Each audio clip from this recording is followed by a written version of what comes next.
It's fine, because this one comes with one of the greatest lines in the book, which is, she goes to take the crown off her head, and he says, don't. Leave it on. Hey everybody, this is Kat. And this is Rachel. And you're listening to the Smut Peddlers podcast, a show for people who love books, especially when they're smut. We discuss our likes, our dislikes, and share all our favorite moments with you. Today we're talking about Kingdom of Ash by Sarah J. Maas, so grab your favorite beverage and get ready to burn with us. This is part 6 of Kingdom of Ash. We've been reading in the romantic order. Today we're going to cover chapters 62 to 72. And just as a heads up for those reading along, we jump from part 1 of the physical book to part 2 of the physical book, and that's about chapter 68, I believe. A little recap. So a lot of things happened in the last section. Pretty much we are now referring to A team and B team as, well, I am Team Anielle. They're currently at Anielle, but like a bunch of people are together. Obviously, Nesrin, Kael, Aelin, Rowan, the cadre, kind of everybody has made it there. The only two groups that are still separated, Aedion and Lysandra, are still with the soldiers getting pushed back by the Valg. And then we have Manon, who is with Dorian as well, and all the witches. As of right now, our team Anielle has defeated the Valg that they were fighting, but Lorcan was very badly injured. However, Lorcan and Elide made it safely back to the castle because Aelin put a giant stop to the rush of water that was going to take out literally the entirety of the plains, because she's badass. She cracked the earth so that the water would seep through the earth as well when she stopped it with her wall of fire. And then, you know, Rowan did his thing and he helped with all of the fire meets water equals lots of hot fucking steam. Yeah. Could burn, melt off skin of people. Yeah. Made sure that didn't happen. So, everyone at Anielle is safe. There are people injured. Obviously, we lost some soldiers in a war, as we typically do. But as we know right now, Lorcan is on the mend. He is still alive. And grateful to Elide, who went to get him. Yeah. Unfortunately, Aedion and Lysandra and all of those soldiers are not really in the best of circumstances. They are currently being, pretty much the Valg have taken over their one path to Orinth and like dismantled the bridge that goes to Orinth, and they're being funneled into a spot. Pretty much what Aelin and all the Anielle group did to the Valg are doing to Aedion and his soldiers and Lysandra. So they're about to get pushed up against the Florine with no real escape. So, yay! I mean, they've just been getting shit on for like 600 pages, so. Yeah, pretty much. On a better note, though, Manon is the Queen of Witches, which is fantastic. She defeated pretty much the matrons. Grandma ran away like a little bitch, and then she let Petra's mother go, Cressida. She let her go, and pretty much said that this is the life debt that I owe your daughter, and so don't cross me again because that life debt is now paid. But yeah, we have Manon, our Queen of Witches, which is great. We love that. It's so exciting. And it was not in just like a, hey, you beat the Yellowlegs. It was a Glennis put the crown on Manon's head and it like started glowing and was just like, it chose her as the Queen of Witches. It knew. Yay. It wasn't just that she did this big grand thing in front of them, which she did do. She made a stand just like her sister would have done. Mm-hmm. We go straight in to where the witches are. Slight little update with Dorian is his goal is still, let's go to Morath. Manon's still not pleased with that idea. So yeah, we start off with a little bit of, you know, banter between the two of them. She's obviously Mhm. not thrilled.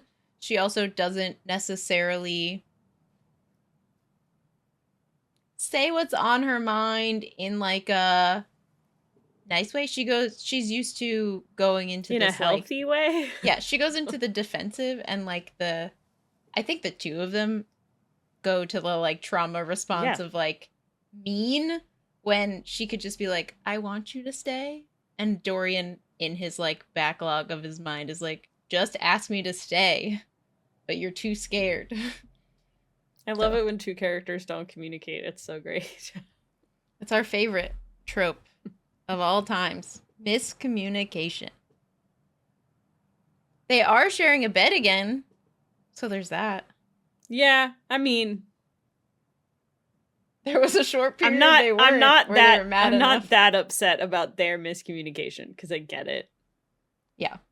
That There's part this I get. trauma response versus like all the contemporary For romance sure. miscommunication is just like, he thinks I'm this being way, fucking she stupid. thinks this way. Just can't. Meh.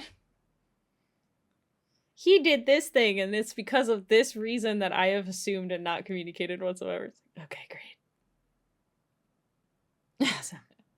So at this point, I appreciate whenever you get that in Dorian's brain, it is partially him being like, ask me to stay, but at the same time, he also says like, I know that she can't. mhm. She won't just ask me to stay, but he wants her to, which I think is a way better way to do miscommunication than when we've seen it before. It's like, I agree. he knows that she can't. She kind of wants to. You can tell she like slowly is She getting definitely to the wants point to. where she wants to. But she does. Or It's actually the same tries. way. It's the same way that what is it in the last section? Was it Lysandra or Aedion that said? I think it was Aedion because he knew he fucked up, but he was like, "I'm not gonna beg." And like, if she decides she doesn't want to be with me, like I will leave her alone. It was Lorcan. That's what it was. It was Lorcan. Yeah, Lorcan said it about Elide. Where it was I like, think he said it to he knew Gabrielle or something. He said it to someone something else, like that. Yeah, not her. it's like he Or he said respects it her enough to internally. like to know that that does have to come from her, and he can't force it. Mm-hmm. That's another one where I'm like, okay, great. You cannot. There can be miscommunication or a lack of communication, but for a reason that makes sense. Yes. This one, that one makes sense. Very true. So at this point, the Krakens haven't agreed to fight alongside Manon, even after the whole crown situation. At this point, they've relocated because for their safety, obviously the two matrons that are still alive know exactly where they are, so they've relocated, found a new camp to hunker down in. Manon chats with the 13, chats with Dorian, kind of chats with Glennis a little bit to try to feel out like what's the plan. The Krakens have decided that they're gonna like disperse still and go to their respective like camps, which, you know, is not great. We want them to go with her, so right now we're like, oh no. But what I really like, and I think is a show of character for Manon, is that I feel like previously she would have like gritted her teeth and pretty much like said, hey, no, you have to follow me. She like would have tried to like force them that, or to. she would have just been like, we don't need them because we're better. Yeah. But this time she just like respects what they're doing and tells them, well, I'm going to go north and aid Terrasen. Like that was my plan the whole time. That is what I'm going to continue to do. Which I think is like, it's growth. Manon growth. Yeah. Manon has a lot of character growth in general. Oh, yeah. One of the conversations that Manon has with Dorian, I really like as well, because obviously Dorian had gone through something similar. He was face to face with his father, who was kind of a piece of shit because he was taken over by a Valg. And so Manon asked Dorian if he thought that she should have killed her, referring to her grandmother, instead of turning away and like letting Astrid, pretty much like offering Astrid the ability to kill her. And Dorian pretty much says, some might say yes, but humiliating her like that, he said, considering, might weaken her and the Iron Teeth forces more than her death. Killing her might have rallied the Iron Teeth against you. I killed the Yellowlegs matron. You killed her, spared the Blue Blood Witch, and your grandmother fled. That's a demoralizing defeat. Had you killed them all, even killed just your grandmother and the Yellowlegs matron, it could have turned their deaths into noble sacrifices on behalf of the Iron Teeth. I think just that, giving her the view of like, he's been in a kingdom for a very long time. Like, he's seen how lords and kings and everyone kind of manipulates each other, and like how things play out, like how sieges happen and things like that. And this feels very much of like him imparting some of that like royal wisdom that he's gained to know over time on her. I really enjoyed he's that. Like, she's getting a lot of her lessons of morality from him, but I think she gets so many more lessons of like how to be a leader, not just a ruler, which I think is cool, because I think he claims so often to like not know how to do this, and that also that he's bad at it, but then has all the right answers whenever anyone else asks him, like, what should we do? And he's like, here you go. And they're like, oh my god, that was a great idea, we should do that. It's like, Dorian, for fuck's sake, dude. Like, for the love of God, please, Dorian. Please do not turn this into weaponized incompetence. I beg of you. You know what to do. He has a healthy, I think he has probably a little bit too much, but like a healthy lack of confidence that he can like rule an entire kingdom of people all on his own, and that he knows the right answer. I don't think that any good leader, good ruler doesn't assume is like I know the right thing to do all of the time. Yeah. And I think that he always is like questions himself at every point. They also have their conversations that they have are so great, because they're the least guarded talking to the two of them than anyone else that they talk to. I think even with like Astrid, Manon, Astrid like is so unfiltered with Manon, but not as much the other way around. I like the conversation. Dorian's like first thing that he says to her when she comes into the tent is like, you don't have to wear the crown all the time. Like, you can take it off. She's like, you never wear a crown. What are you talking about? It's like, yeah, I hate it. They're uncomfortable. I don't like, do it on purpose. It sucks. She also apologizes to him for how she like basically bit his head off when he was deciding he was going to go to Morath. Because I think she does like get it and understand why he has to, but she's like, I don't know, scared and won't admit it. That she's nervous that she would lose him. Mm-hmm. And they talk about how dangerous it is. And Dorian tells her that like she's still going to go, or that he's still going to go, and that she can't come with him. Like, she has to go and be the queen of the witches and you know, do everything that she can to like raise the host to go help Terrasen if she has any shot whatsoever. So like they have to separate. She says, and if I asked you to stay, which he responds as anyone would expect Dorian to do, I'd need a very convincing reason, I suppose. And she says, because I don't want you to go. Which is, I feel like as close as you're gonna get to I want you to stay, and that like she wants him as you would ever get from a nun. That's it. That's as much as you're gonna get. She then goes on to offer him an alliance. And like, not just an alliance of witches to Otterlin, an alliance via marriage. And he like counters it of saying like, you don't want that. I truly think she does. But I think this was her like, oh, if I play it I off as this alliance, maybe the he thing will is, stay. I think he makes the right decision in the end, because Mhm. when it gets down to it and he drills her on it a little bit more, she calls it a sacrifice. And that's when he's like, yep. Okay.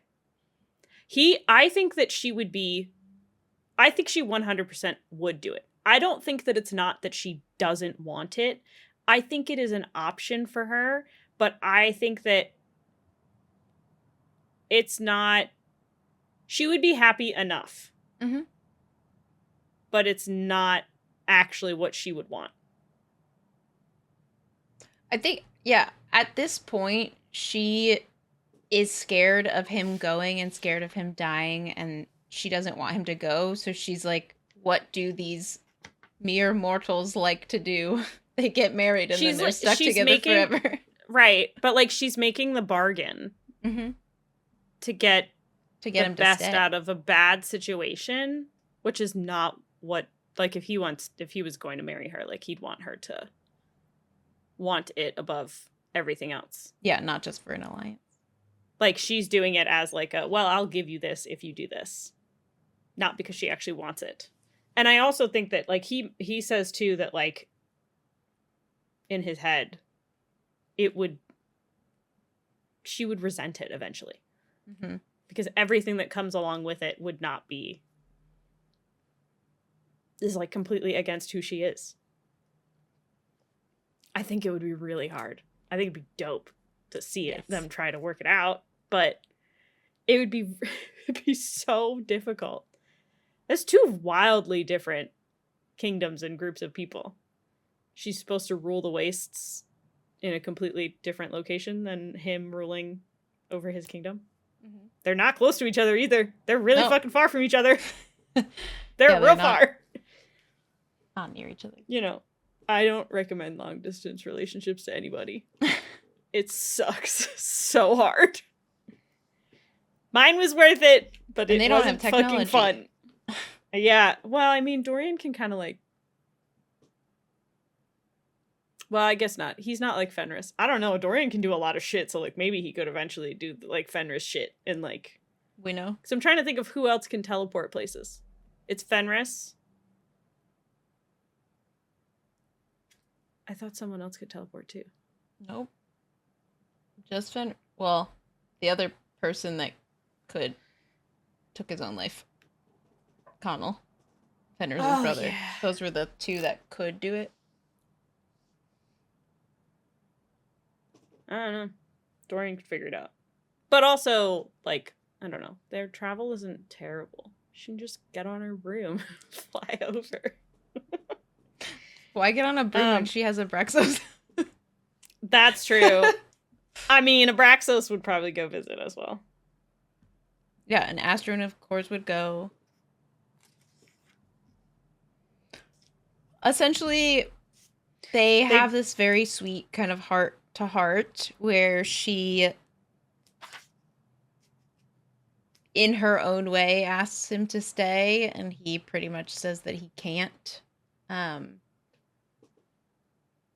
that he doesn't want her to give up her life just to help, and like he doesn't want her to sacrifice herself to like just aid Terrasen and just aid him. Yeah. Which he did like, almost he agree. Asks specifically, you would marry me also we could aid Terrasen in this war, because that was the other part, is she's also afraid that the witches aren't going to follow her, just her. Mm-hmm. She also thinks that, like, if she were to marry Dorian and say that, like, we will also have the backing, not just verbally, but, like, an actual marriage alliance, that would help strengthen, like, the claim and also their confidence in going to war. Mm-hmm. And she responds with, Aelin is willing to die to end this conflict. Why should she bear the brunt of sacrifice? And he, like, doesn't respond, but, like, does internalize the fact that she says sacrifice, which is why I'm like, yeah, like you do it, but you wouldn't be, it's not really what you want. Mhm. And then she admits, you were right. I am afraid. I'm afraid that you will go to Morath and return as something I do not know, something I shall have to kill. And he says, I know. And she says, would you stay here if we had this alliance between us? And he doesn't answer her. He just kisses her. And, like, that's where the conversation ends, because they don't actually verbalize the bad Nope. things to each other ever. They just sleep together. Replace it with sex instead. It's fine, because this one comes with one of the greatest lines in the book, which is, she goes to take the crown off her head, and he says, don't. Leave it on.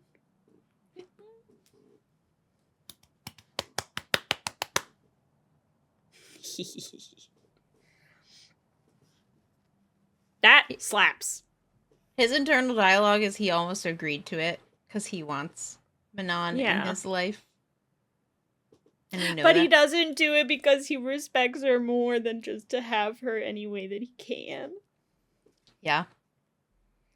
After they sleep together, he falls asleep or is about to, and Manon, instead of like doing her Manon thing, she snuggles up on him and he like arm around her, they snuggle. head on chest, and they like actually snuggle, where every other time it was like, I have to get out of here as quickly as possible before the emotions take hold. God forbid.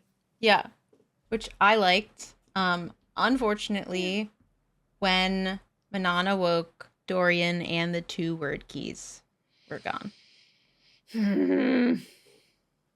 Yeah. Let's just take the word keys to Morath. Sounds great. Yeah. I don't know why he does.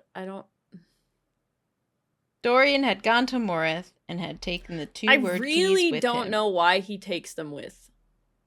No, Aelin gave them to Manon. Specifically. Like, this is on purpose. We're gonna get to it in this chapter. In this section, so it's not really that much of a spoiler. He doesn't actually take the 2 keys with him. He buries them before he gets to Morath. Buries them in an unmarked, doesn't tell any, like, if this man dies, they're just fucking missing. I hate that plan so. Like, why didn't we just leave him with Manon? Like, why? Wasn't Manon's plan, like, to, even if she can't get the Krakens to all go, like, she would have still gone to Terracin? Going to Aelin. Yeah, that is still the, like, her goal is still to go to Aelin, even if the Krakens don't follow. She just was going to the Krakens to see if they would. I still was just like, why? Bro, why? I guess, no, okay, so I kind of get it. Because his goal is to get all 3 and then sacrifice himself, so, like, he assumes he needs all 3. No, I get it. They don't know she's free. Yes. They don't know she's free yet. Correct. So they still think that he's the only option. So he has to take them with him because he has to get all 3 and then go sacrifice himself. Okay, like, I'm on if he board. Gets the 3rd, he could leave and be like, hey, Manon, I got it. But now then he wouldn't have to. I get it, because then he wouldn't have to go back to Manon to get the keys to then go to do whatever he needs to do. He can just take the keys and go. Yeah. Which also kind of sucks, because what, you just gonna take the keys and disappear and, like, never come back? Just go do what you gotta do? Yep. Alright, whatever. Yeah, so, essentially he leaves to die. Yeah, it's great. He doesn't let her sacrifice. Which is also why Manon is, like, so fucking stressed out. She's like, It's either he comes back to die, or he just dies before he even... So it's like, you know, it sucks no matter what. So we switch over to Aedion. And that shit's still fucking terrible. It's great. Yeah. Actually, shit gets significantly fucking worse. Yes. So Killian is in charge now, as we're aware. Not really. Killian defers to Aedion. He refused to do everything. Yep. They continue towards the Florine as part of their kind of final stand. And I think this is really just so that Ren survives. I really genuinely think that Aedion He's just trying to get him out. Just to try to get his friend out. He also is still I think a he lord, probably so he's like chooses Ren protects- as the person to try to save him, but he is genuinely like, this is their last. Yeah. They're doing the Gondor calls for aid, okay? They're sending Ren out and anyone that they can to go out and like actually call for aid. Nobody cares about the fact that technically the only person that could do that would be the council or Aelin because they're in charge. But we don't give a shit about that. We ain't got time. Yeah. They go so and send Aedion all of sends the messengers. Ren. Yeah, they send them. He sends Ren, and then he basically tells Ren, like, find anyone else that you can tell to go get this knowledge out. Yeah. So Ren goes, and pretty much they play telephone. Yep. Ren goes and tells someone. That person then goes and tells two people. That person goes, and they just continue spreading the word across the board. Like, across the entire map. Anyone that would, they just call for aid. As Ren leaves to go on this Aedion, they pretty much line up. So it's Aedion and the Bane. They line themselves up. Lysandra shifts into her snow leopard form, and they get ready to essentially die. Like, they get ready to be killed. As the Valg soldiers, what appears to be, starts raining arrows down on Aedion, Ansel, all of them. They block it as they come down, and they're not arrows. They are, unfortunately, the heads of the soldiers from Ansel's other army that was supposed to come to aid them. And I fucking good. hate this part so much. It's bad. It's this part again. She does this roller coaster, okay? And now we're going straight fucking down, okay? Yeah. They're cornered. They don't have anywhere to go. They've sent out their last ditch effort. We now have what was supposed to be their closest only chance. One of their only chances, but the closest for sure, are not coming to help. They're all dead, and their body parts are being thrown at them along with arrows. They are so outmatched that they rain back a volley of arrows, and they describe it as like a trickle compared to like the deluge when they volley arrows at them.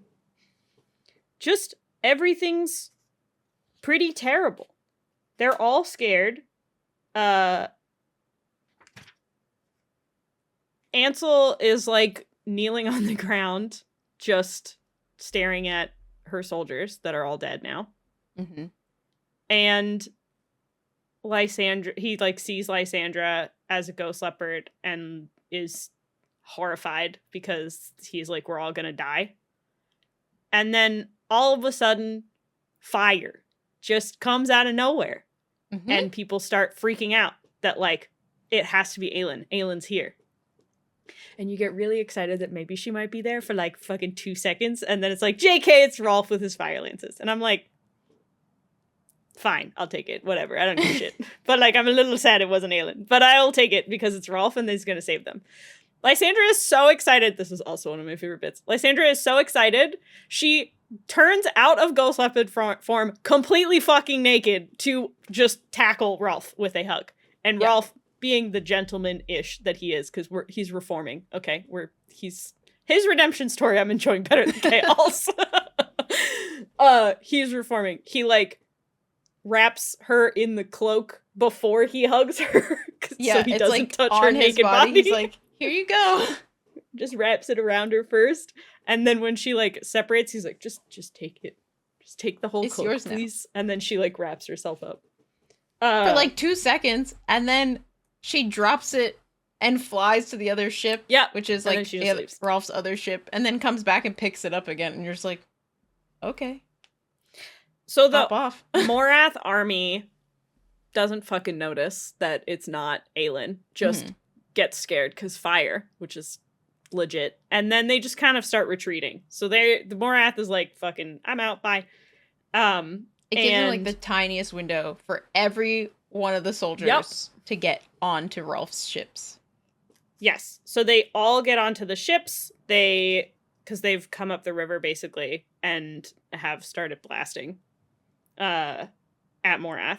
They get on the ships and they're able to like make a retreat because Morath is scared of fire and a little dumb. So we're good. Well, they're just the Valg, so like they're being controlled by it's fine. The Valg. It's fine, we'll take it. So whatever. Yes, so they're basically able to take advantage of their retreat, Morath's retreat, to get to safety. So they make it to Orinth.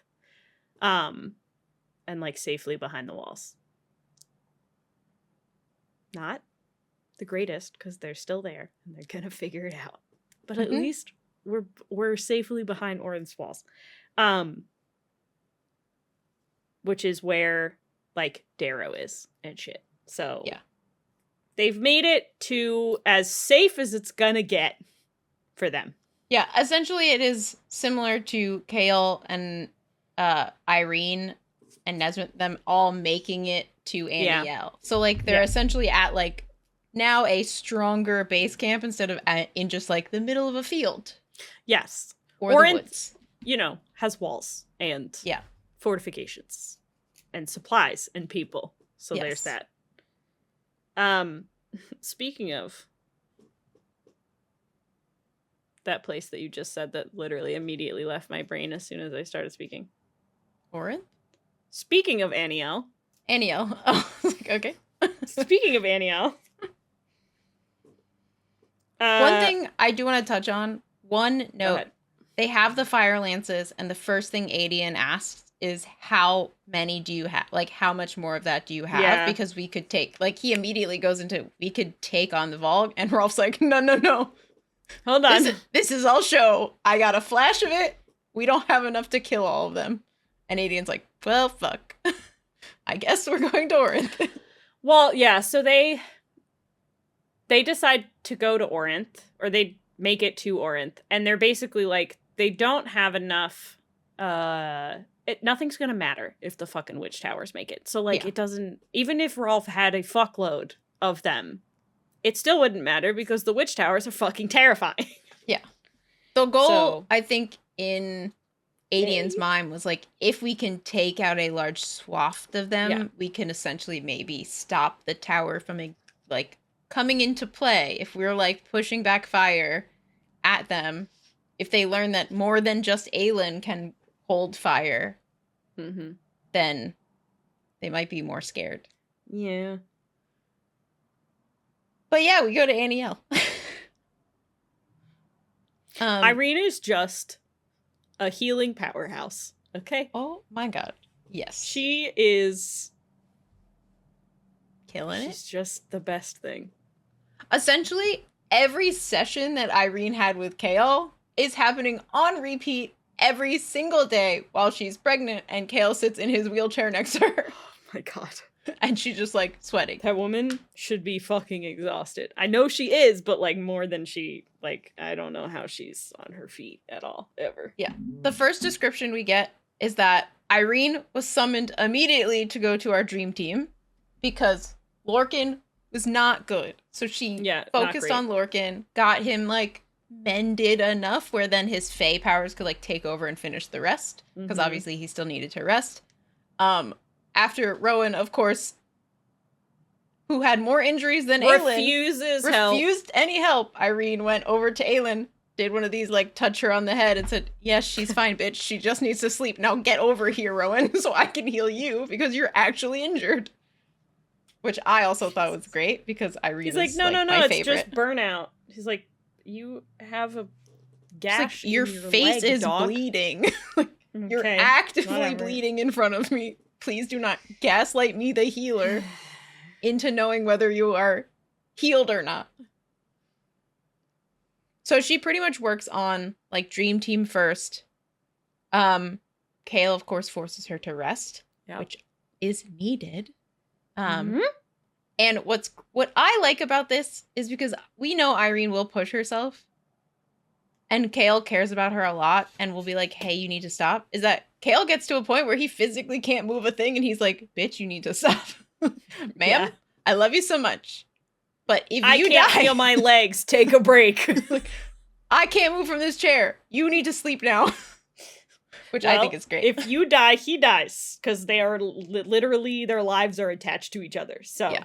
But he obviously doesn't care about his life as much as he cares about her, for sure. He can definitely tell when it's getting close. Yeah. So they're basically, I think that's helpful for him. The goal is heal everyone so that we can then go to Terracin and help. That's the goal right now, because they're at least, like, they've earned the goodwill. She saved their entire army. Okay, I feel like we have enough goodwill to be like, all right, fine, we'll go help you save your entire country, since you literally saved our entire army. It's fine. They do. Lorcan finally wakes up. First thing he hears is Fenris's voice, which makes him so annoyed, which is fantastic. He says, "You're one lucky bastard. Too soon, too damn soon after hovering near death to hear Fenris's drawl." He, like, immediately asks for Elide, who is helping with healing. She's fucking busy. You're taking a nap, and she's working. Chill. She'll come see you soon. Something that I really did like, because obviously Fenris and Lorcan have had, like, a back-to-back. Like, they are, like, youngest brother, oldest brother, like, and all the middle children. Like, the two of them, like, go head-to-head the most, I think, out of all of the cadre have ever done. Especially when Fenris pretty much saw Lorcan as, like, continuing to, like, trust Maeve, when Fenris was like, no, she's a piece of shit, kind of thing.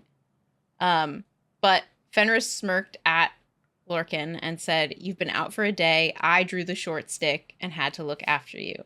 And it just says, a lie. For whatever reason, Fenris has chosen to be here. And, like, one of the best things, like, one of Lorcan's things is he can, like, sense when people are telling the truth and when they're lying. It's, like, kind of been in the background of his stuff for the entirety of, like, the series. Is, like, he can, similar to Dorian when he's, like, holding Damaris, for some reason, every time someone says something, in the back of Lorcan's mind, he goes, lie, truth, lie, truth. He just, like, either can read people really well, or which is, like, Elide, who he's really fucking bad at reading. I think it has something to do with his power. Like, I think he can just tell. 100%. Which, I don't know. It, like, I think it just, like, shifted something in Lorcan, too. Because, like, Lorcan had apologized for everything to everyone. Yeah. And at this point, he's like, the only person I really, truly care about forgiving me is Elide. But then it's, like, this little spot of Fenris being like, I still fucking hate you, but I don't want you to die, kind of thing. And he's like, okay, I like that. He, like, sits up and, like, gives him shit back, and then kind of was like, Elide, like, I would like her here now, please. Yeah. She's the only one I would like to see. But it's, like, his internal dialogue of, like, why did Fenris just lie? I liked it a lot. He falls back asleep while Fenris is trying to talk to him, and he just passes out. And then when he wakes up again, Elide is there.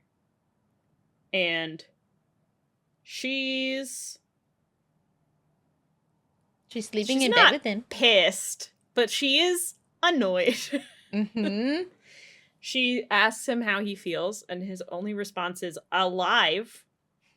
Fair, which honestly. Is okay, sure.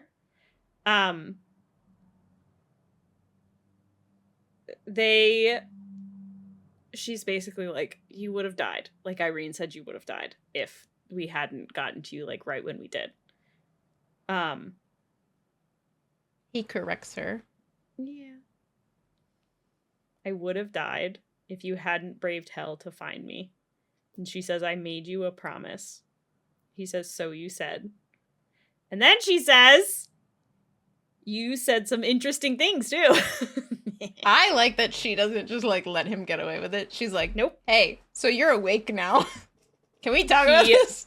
He doesn't say anything. He just tries to sit up, and then she's like, okay, be careful, because like you're still gonna be tender. His response is, it's been a while since I was so gravely injured, I've forgotten what an inconvenience it is. Honestly, though, it's feel so funny. Which does make her chuckle. But not enough to distract her from what she just fucking asked him. So she asks again, did you mean it, what you said? And he says yes. He says, I meant every word, and I will until the day I fade into the afterworld. And then she says, I love you to him. She says, I have loved you from the moment you came to fight for me against Vernon and the Ilkin. And when I heard you were somewhere on that battlefield, the only thing I wanted was to be able to tell you that. The only thing that mattered. Yay! He also apologizes to her for Again, everything. The man who never apologizes to anyone, even Maeve, has apologized to her twice now. She, of course, is like, too many emotions. I have to go help Irene. Gotta and go he's help like, Irene. Stay. It's like, please. Don't do that.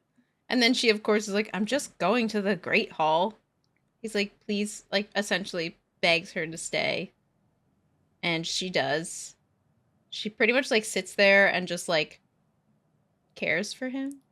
Yeah. Like, and she just, like, sits there and caresses him. Yeah, like, rubs his hair, rubs his head, shoulder, his back kind of thing. It's so nice. Yeah, it's just, like, having, when you don't feel good like, and someone's, very like, sweet. just, like, there, caring for you. It's very nice. And then she whispers, say it, to him as she, like, still is, like, running her fingers through his hair, and he says, I love you. It's just so cute. She's like, please say it again. Just continue to say it. I need you to say it so often, please.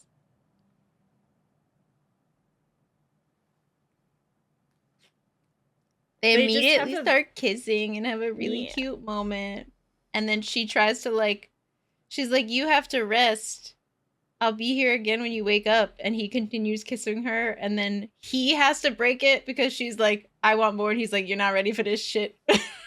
Pretty much. He's not. Also, he's yes. Still very fucking injured. I just think it's funny. I thought that whole, like, little scene was funny. Yeah, because he says later, go help the others. And he's like, go help the others. I'll be here when you're ready to sleep. And he says, sleep only for now. Mm-hmm. It's so cute. Because, like, she goes, oh, you're hurt. And he's like, I'm not hurt enough to not love on you right now. Like, I hope you're aware. But also, I know that this will be your first time. So now I'm going to cut this off because of that. But you're not cutting this off because I'm injured. Not a chance in hell. He is very excited because he is going to slowly torture her. And he's going to enjoy every second of it. And I'm very happy for her. Yeah. As she turns away to lead, Lorcan sent a flicker of his power to wrap around her ankle. The limp vanished. A hand on the knob, she gave him a small grateful nod. I missed that. He heard the unspoken words as she disappeared into the busy hall. I missed you. Lorcan allowed himself a rare smile. The little, like, is such a, like, I love you gesture. Instead of, like, they just went from them both being like, we can't have sex right now. You're injured, and I also want to care for you. And not just, like, you know, do it in the heat of the moment. And then he's like, just so you know, I'm still here. And it just, like, helps her, like, I can't, like, I couldn't remember when it happened, but there is one line where they're talking about, like, his scar on his stomach. And she says that, like, Irene says you might always have, like, the scar from when he basically got gutted. And he says, then it will be the scar I treasure most. Fenris would laugh until he cried to hear him speak this way, but Lorcan didn't care. I thought that was so good. I'm just like, Lorcan, what the fuck just came out of your mouth? You're a sap now. You weak man.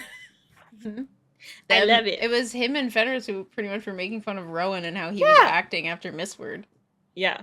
And then, like, as soon as Rowan noticed, like, ages ago that Lorcan 100% he just had kind of feelings like for Aelin, he's like side-eyed him like, now you know how it feels, bitch. Yeah, now you're fucked too, bro.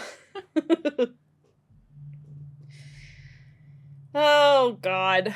From there we go to Morath. Because Dorian has arrived. Oh, sorry. You're right. My bad. Never mind. We don't go to Morath. We go to Manon first. Yeah, we go to Manon.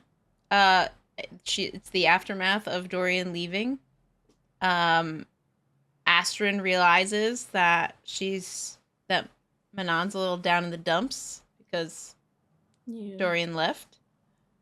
So they don't really talk, but Astrid kind of like sidles up to her as she's walking of like, I think the typical Manon-Astrid dynamic of Astrid being like, I'm here if you need something, and Manon being like, I'm not going to say anything, but yes, stay next to me kind of thing. Yeah. And as this happens, someone comes in. I don't remember if it was one of the witches. Oh, a scout. A scout comes in, and it's a young Kraken yelling, Terrasen calls for aid. Terrasen calls for aid. Which, as we learned, Ren went off on his adventure to call for aid. They're summoning aid. And it's gets to Manon. And so Manon and Astrid pretty much look at each other of like, okay, we're gonna do this. Bronwyn then, or they're all kind of around the hearths, and Glennis and Bronwyn essentially ask Manon, what say you, Queen of Witches? And Manon responds, I shall answer Terrasen's call. So Manon essentially says, I'm going to answer the call for aid. And Astrid steps to her side and responds, as shall I. So does Sorrel and the remainder of the 13. So shall the 13. Then Bronwyn steps up, her dark hair blowing in the chill wind. The Venora hearth shall fly north. Another witch squared her shoulders. So shall the Cillian. And so it went until the leaders of all 7 of the great hearths stood gathered there. Until Glennis said to Manon, long ago, Rhiannon Kraken rode at King Brannon's side into battle. So has her likeness been reborn, so shall the old alliances be forged anew. She gestured to the eternal flame. Light the flame of war, Queen of Witches, and rally your host. And so she does it and rallies all of the, like, hosts, I guess. She gets all of the hearths that are like the Krakens that aren't in hiding. Mm-hmm. And then she lights the, like... another one. It's like... she goes from hearth to hearth, lighting the, like, flames of war throughout that region. So I thought this was pretty cool, that it's not necessarily her lighting it. So it's like they have torches. And so she lights the torch of, like, Bronwyn's, and then Bronwyn lights the hearth. They call, like, Ren goes and spreads it, and then it spreads. They have people that then go out, and they all go to light the hearths because this is the call, and that's kind of how they spread it, and that's the beacon or whatever that they use.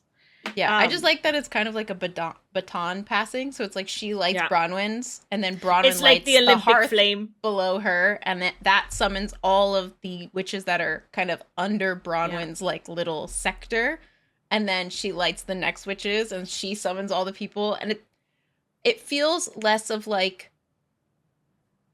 a queen telling people to do something. It's like, I, as your queen, am asking you if you're gonna rally like the ones below you, and then it's a signal agreeing. of an It's ask. more respectful, I think. Yeah, I like it. I just loved that. I don't know. I mean, it made I think me very happy. in previous times, I don't think it would have been taken that way. I think that it is taken that way this time around. It's cool because it ends up going out, like it goes so far, it ends up in remote villages. And your queen summons you the to flyers, war. yeah. So the flyers go out and they call out, "Your queen summons you to war, will you fly?" Trunks hidden in attics were thrown open, folded swaths of red cloth pulled from within. Brooms left in closets beside doorways, tucked under beds, were brought out, bound in gold or silver or twine. The swords, ancient and beautiful, were drawn from beneath floorboards or hauled down from haylofts. Their metal shining as bright and fresh as the day they had been forged in a city now lying in ruin. "Witches," the townsfolk whispered, husbands wide-eyed and disbelieving as the women took to the skies, red cloaks billowing. "Witches among us all this time."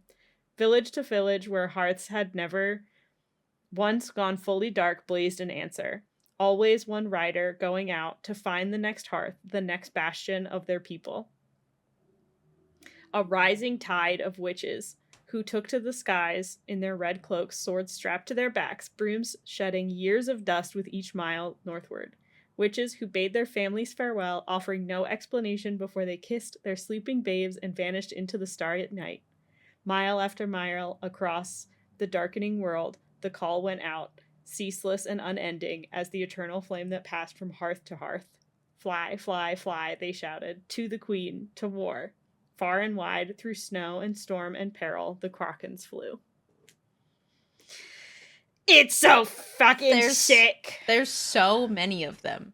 There's so many. Like, you get to this point and you think, well, because they were in hiding for these. so long. Like, it's the ones that Manon found the Krakens. She found Bronwyn in her hearth. She found all of these other, and they're all there in this place. And it's like, no, there are still, like, these are just like the Krakens everywhere. Of war who are like scouting things. But then there's so many more across all of the lands. Oh, it's gonna be so good. I love that so many of them are just like, "Okay, bye, honey." And he's like, yeah, just fuck. No words. "Where'd you get that broom and the sword?" "You're a witch?" "Yeah, I got bigger fish to fry. See you later." We can't have this conversation right now. I gotta go, but we'll talk about it when I get home. Yeah. Bye. If I ever come back, I'll let you know all of the things. Oh, it's so good. Now we get back to Aelin.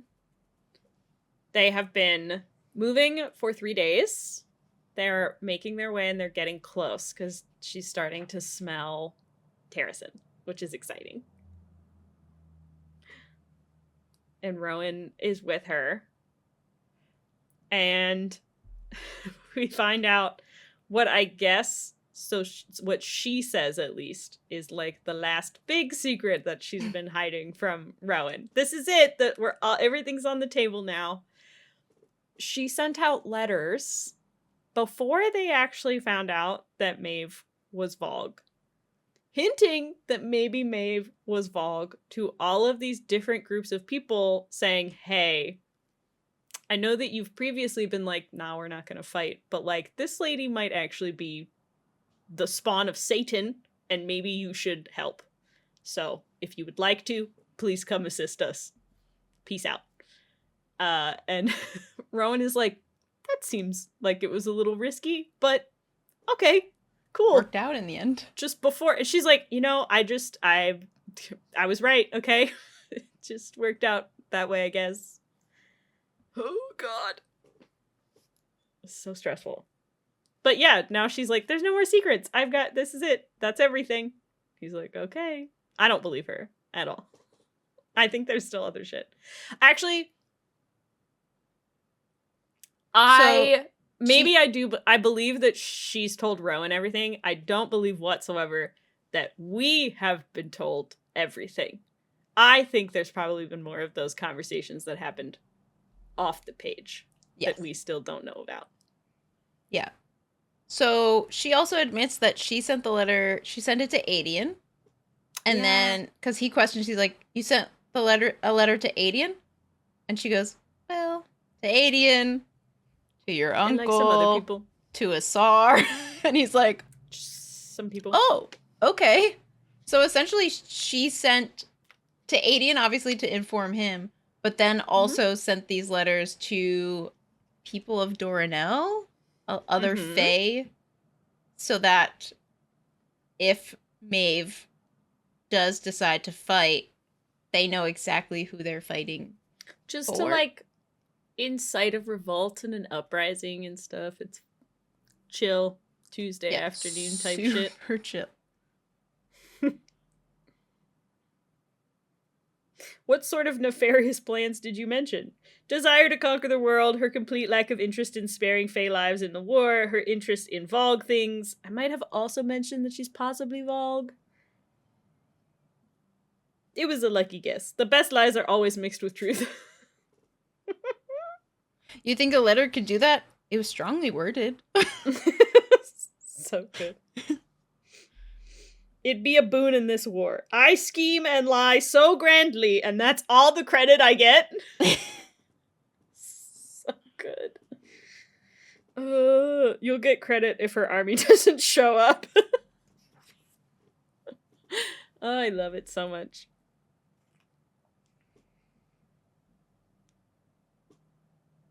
Other than attempting to overthrow Maeve's throne, any other surprises I should know about?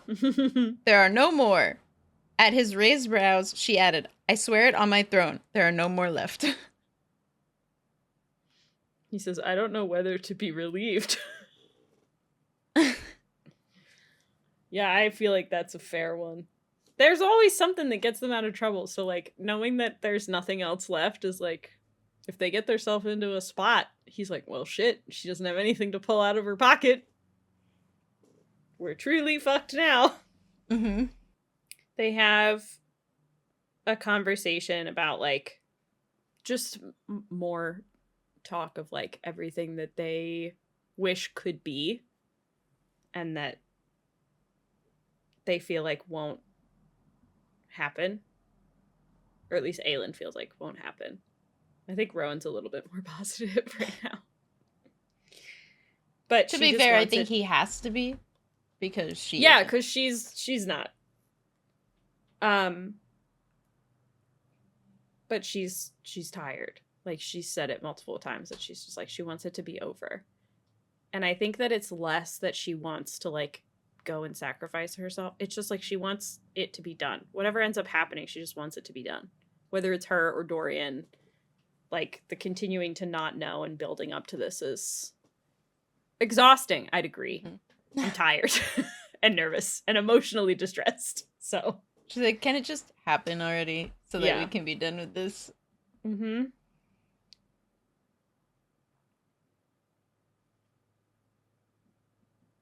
Yeah, they have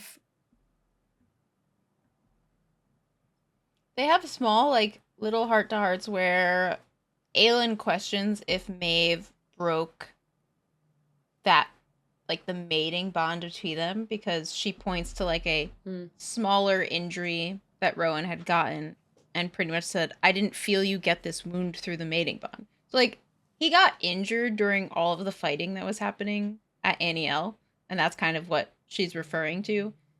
And he said, no, she didn't break that. I've realized that the bond only conveys the pain of the greatest wounds. So essentially, unless you're about to die, yeah, you're not really gonna know, which is probably for the best.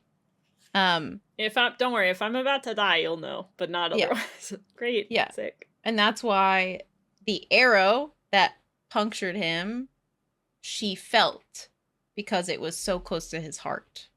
So, like, essentially that arrow, that Astrid or Sorrel or whoever did that forever ago, that's the reason she felt that.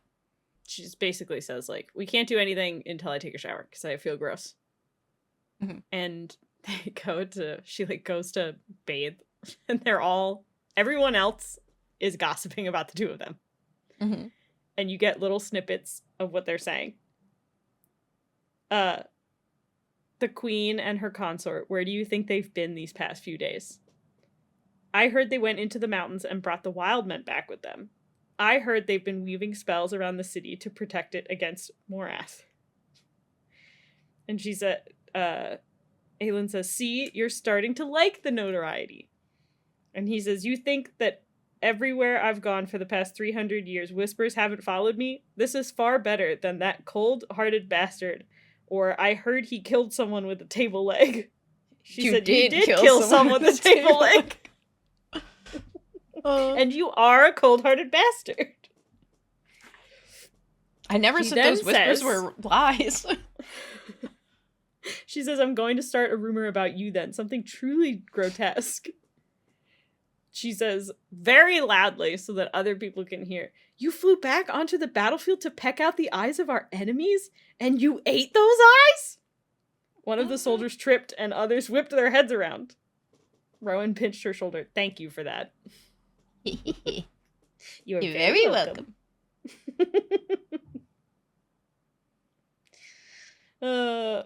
They have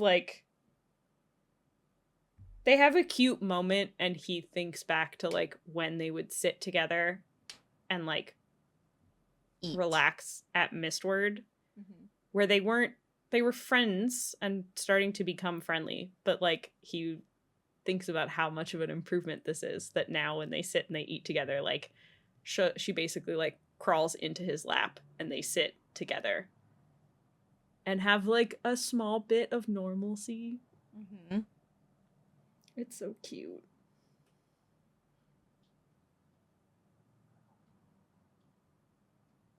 Yeah, like when they would sit and listen to Emrys's story. Like that's kind of like those moments. Ugh. It's precious. After they eat, they go and find like the rest of the people. Because like they've been resting for about 3 days, as we learn. So they go and find Fenris, Gavriel, Chaol, Elide, Chaol's father. Kind of the full gamut of people. Yeah, great. And this is when the Cognate pretty much agree that they're gonna go with Aelin. Because they've all rested. Yeah. And now it's like, okay, have you made your decision? And the Coggin does decide that they're going to go north. Yeah. And then she asks, she like has a brief conversation with Chaol's dad. Where she says, thank you for the armor. And he responds, just consider it an early coronation gift. Because she's just like, I'm keeping this. He's like, you're such a bitch. I hate you. They're basically having a meeting to talk about like, okay, what do we do now that they've decided that they're going to come with us? They have to figure out like which way are they going to go? Because they have to make it to Terrasen. They talk about like whether they're going to go along the mountains through the Farian Gap and how to get there. They're like concerned about the fact that, you know, if they have to go through the Farian Gap, you know, that's where the witches have been up until this point, and the like Avery and shit. So maybe not we the shouldn't greatest. do that. If they go to the Gap, then like they don't have to go through Oakwald. There's a bunch of, you know, like strategically it's better because Oakwald is a fucking forest and the rooks aren't going to be able to see shit through the trees, so like that's preferred. And Chaol talks, he says that he ended up sending an emissary to the Mountain Men to talk with them about and Dad's their pissed. health. Well, Dad's pissed because they said that they'll do it, but with a cost. And Dad immediately says, one that shall not be paid. Don't fucking didn't ask for your opinion, you sack of shit. Shut up. Let me guess. Want territory. Land. Yeah. They want land. And And like the Lord of Anielle is like, I'm not giving them shit. They don't get any land. That's not allowed. And Aelin just says, well, it's settled then. And Chaos like, what do you mean it's settled? It's like, well, you rank higher than your father, so he doesn't actually have a say. It's your decision. And Chaos like, oh, shit.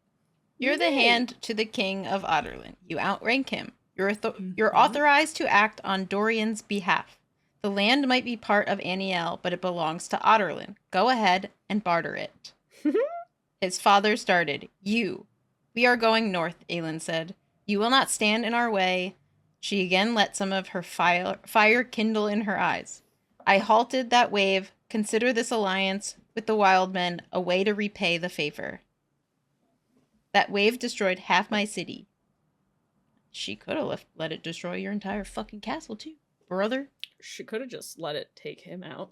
That would have been. Kale growled at his father. You're a bastard. Aelin nodded sympathetically. I see why you left.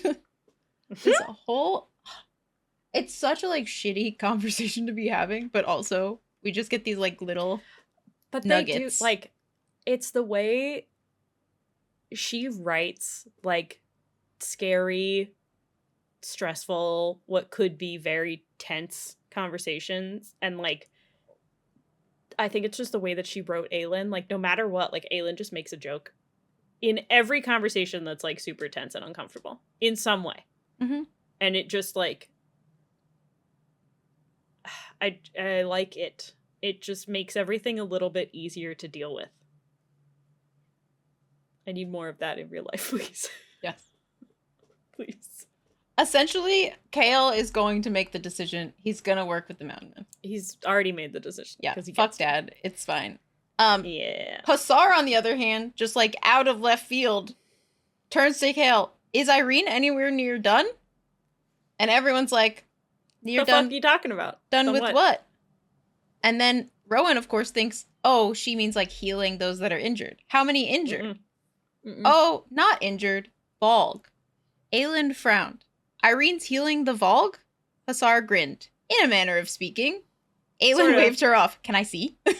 Can I see it? Can you show Please? me? Can you show me? Can you show me right now? So, they go down to see, and Irene, because she's literally the most fucking badass thing in this book, I swear to Christ.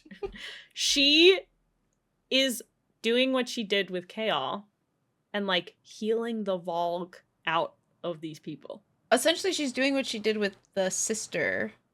With the Duva. My brain kept saying Dashin, Yes. and I was combining Duva and Caution together, and I was like, it starts with a D, but I don't think that's it. So she like did it with Kael, and then she realized that she could probably do it with people who are like totally consumed. Mm-hmm. And did it with Duva, and now she's been doing it to like the ones that they capture. She has been able to heal 15 people a day, like get rid of the Valg from within them. And they basically like because when she does the healing, we got so much information about it when we were reading Tower of Dawn. She can like see them like at like what they want, whether they were or were not actually like joining Erewhon because they wanted to or because they just got captured. She doesn't save the people that wanted to. She fucking lets them just die. Mm-hmm. She saves who they can and like interrogates the bad ones so that we can find out, like gives them to them so that they can interrogate, like, how'd this happen? Let's get more information. Where are they? How many? Kael and Aelin, to their credit, are like, are we just torturing and interrogating people, all of them? And then they're like, no. And Irene is kind of the one that's like, no, if they're too far gone, like we just kill them. If they're kind of that intermediate where we feel like we can get something out of them, we get answers out. And if they are like grateful for being saved, or like we can tell that like they were captured and then a ring was put on them and they've just been kind of like Dorian essentially. Because Gavriel brings up, so you free them and then you torture them? And Hussar's like, this is war. get out of here with your feelings. But Kael is more of like, hold on, like some of them joined Erewhon like willingly. Those ones we torture 100%. Yeah, we need info. Yeah. But like the non-willing ones, like Irene can tell because she has to heal them first. Like she has to go in there and like, you know, do her assessment. And her assessment, of course, because we've learned with Kael, has to do with feelings. So she can feel the feelings of whether they're bad people or okay people. So we've got some of them that she's healed want to fight for them. So they've gotten like some allies now out of this. And they've gotten a lot of information, which is dope. She's also been doing this while pregnant. And like they're having this whole conversation while Irene is also trying to actually heal somebody. Oh yeah. And then their conversation just gets cut short because like the dude that she's trying to heal just fucking starts spewing like black vomit everywhere. She's like, that one really didn't want to go. That demon didn't want to go. Oh God. But it's gone now, Aelin asks. And she just points at the man that's on the cot. And he opens his eyes, and they're brown again, not black. And he just says, thank you. Like, turned back to being completely human. Yeah. Human, utterly human. It's kind of, like... What gets me, though, is, like, this shit is what Aelin did to Dorian. It is. It is almost exactly what Aelin did to Dorian.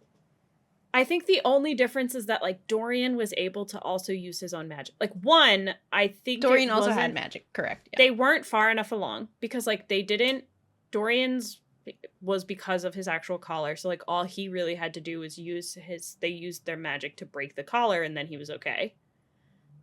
These other people, like, they have the ring, but it's like they've gotten so much better at it that, like, it's more ingrained, I guess, than when Dorian had it. I don't know, because so what happened was Aelin grabbed his hand and started pushing. She felt that she was pushing her fire into him and could see him and could see the darkness. And she was pushing her fire, like it was described as she was pushing her fire at the darkness to kind of push it back. So it's like essentially she put her magic into him to kind of help push the Valg demon back so then Dorian could come to the forefront. To me, I picture it as like, you're in this body, and there's like this character and this character. Dorian's here, Valg here. She's like pushing this guy back so that Dorian can come to the forefront and then like use his power again, essentially. Like have control over his power, which is then how he broke it. Was because he was able to use his power again.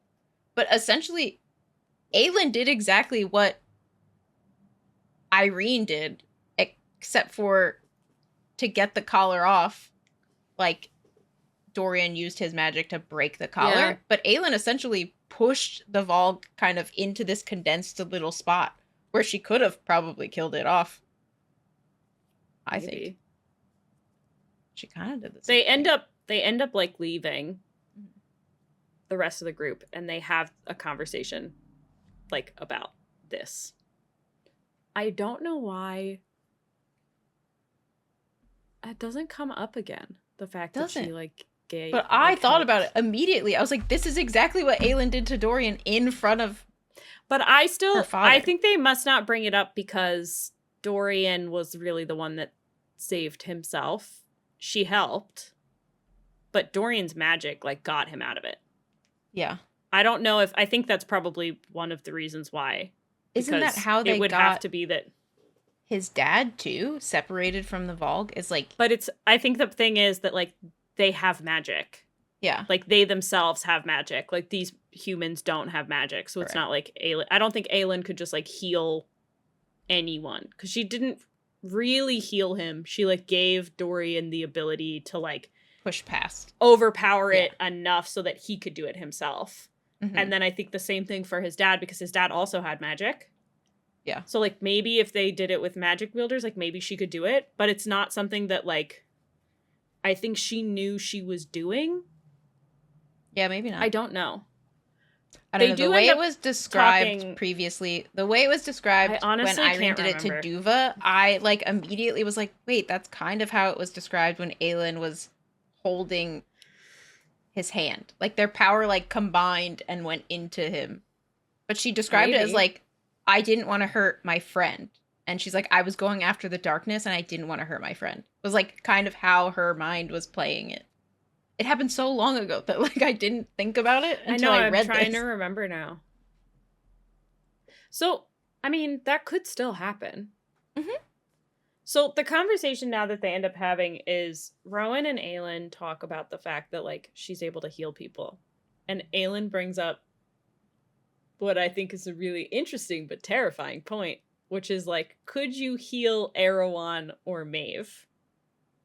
Because they are Valg, but like Rowan basically brings up that like we don't know if Erewhon was still in Parrington's body, then like yes, maybe, because you maybe would be able to like get Erewhon out of Parrington, but I think they're their own like we don't know. beings. And then the same thing with Maeve, because it's like, did Maeve come over and infect a person's body and then do all of the stuff? So like they really have no idea. And then on top of that, Aelin's like, I don't really want to put pregnant Irene anywhere fucking near Erewhon or Maeve to do that. And they have a they like go back and forth about it, because Rowan is like, she doesn't want to ask that of Kael or Irene. Mm-hmm. But she does recognize that like if she were in Irene's position, she would 100% do it. She would try to, get in front of the two of them. And she asks Rowan, like, would you let me? To which he says, I don't let you do anything, which is the correct answer. But then the actual answer, which is, no, I wouldn't fucking want you to do that at all. I wouldn't want you anywhere near them. So they have this conversation back and forth of like, where they basically end up saying like, all right, we're not really going to do it. Or like they're going to try to avoid it at like all costs. To like essentially this is that the train question you're asked. Yeah. Like, if a train is going one way and it can split off, if it splits to the right, there's one person. If it splits to the left, it's an entire like town. What way are you making the train go? She says, is it a mistake to put Irene's safety above that of this entire world? She's the greatest weapon we have if the keys are not in play. Are we fools to not push to use it? And Rowan says, will you be able to live with yourself if something happens to Irene, to her unborn child? And she says, no, but the rest of the world will live at least. My guilt would be secondary to that. And she says, if he says, if you don't push Irene to destroy them and Erewhon or Maeve wins, what then? She says, there's still the lock and there's still me. And they basically say that like Irene is a ray of hope for if Dorian and Aelin fail for some reason. Yeah. Or if like that ends up being the last resort, that they still at least have Irene. I also love the line that she says, no, she wouldn't be able to like live with herself if something happened to Irene, but that would be secondary to the fact that it would save literally everybody. Like, it's such a good call out though. It's like, just because I wouldn't be able to live with myself that happened doesn't mean that it wasn't still worth it. Which I think is such a good, it's just like, it's not a clarification that you even see much in fantasy books where like so much is on the line, where they're just like, no, it's not worth it. Or like, I would kill everyone if you die. And they're like, no, I would be crushed and I would live with that guilt for the rest of my life and I would never get over it. But it's still one person versus like the whole world. So like that would be secondary to the fact that I would have to do it anyways. Yeah. And I'm like, ugh, thank fuck I don't have to make these decisions. She just writes so well, man. I don't know what to do about it. So after this conversation, Aelin gets quiet for a second and Rowan's like, I can see the wheels turning in your head. What's up? And she goes, I want to see those wordmark books that Kayla and Irene brought with them. We don't have any fucking idea what she's gonna do, but she goes and tries to read the books. These books had like a bunch of scribbled notes. She asked Borte, like, what does this say? Because these books are technically from the southern continent. Yeah. And so and it's like a mix of like word marks and their language. They don't speak. yeah. So Borte helps them, and then Aelin pretty much asks Borte if she wants to like come read these books with them, and she goes, "Yeah, I'm bored out of my mind. I can only watch Irene heal so many people at a time." Like, that's so funny. So they dig through the books to find something, to find an answer. I don't really know. We don't really know what she's looking for. She doesn't lead on. She didn't like tell anyone really. She doesn't say like look for this specifically. Essentially, the only thing they truly find is a spell to open a gate within the same world. So potentially like they can winnow by like opening. Yeah. So like maybe they can open a gate to Morath if they have someone that knows, so they can just like enter, or open a gate to Doranel to like get Maeve. Like, we don't really know. Essentially they find it, and then they are discouraged by this. They close the books. And they essentially say, well, it was worth the look. And I just wrote, I have a feeling this will help more than Sarah is leading us to believe it to help. Because they essentially play it off as if like, oh, all I found was this stupid little thing. It's just whatever, close the books and storm off. And we're like, wait a minute. No. Sarah, what are you doing? No. What does that mean? Like, you don't get to just do that. She does it's the same you did this like, with the fucking dam. I'm just gonna put this in here, pay no attention, we're moving on. It's like God, oh yes, and there was a dam that just looked over this plains for no reason, and I was like, excuse me? I don't like that. That dam could be dangerous if it were to break. Cool. What were we doing? Poof, magic. Go look over here. Shiny. Sarah, please. So that's how I feel about that. That's gonna come up again, in my humble opinion. I know, and what's the thing that I want it to come up again also, because the line is, it's not what we're looking for. And in my brain, I just think of it as the Star Wars, these are not the droids you're looking for. Yeah. Like mind controls, like, this isn't what we're looking for. I'm like, is it Sarah? Is it not what I'm looking for? Okay, cool. I'll pay no attention to that and move on. Good to know. Yeah. It's not what we're looking for, she pulled on her bottom lip. It's a spell for opening a portal between locations, just in this world. Like what Maeve can do? Yeah, but this is for close traveling, more like what Fenris can do. Then what's the point of it? I don't know, entertainment at parties? Guys, stop trying to gaslight us into believing that this is not more than it actually is. Kale eventually goes back to his father. Because Kale is who he is. He's a respectable human being. Mm-hmm. He's not gonna just blindside his dad. Even though his dad deserves it. Yep.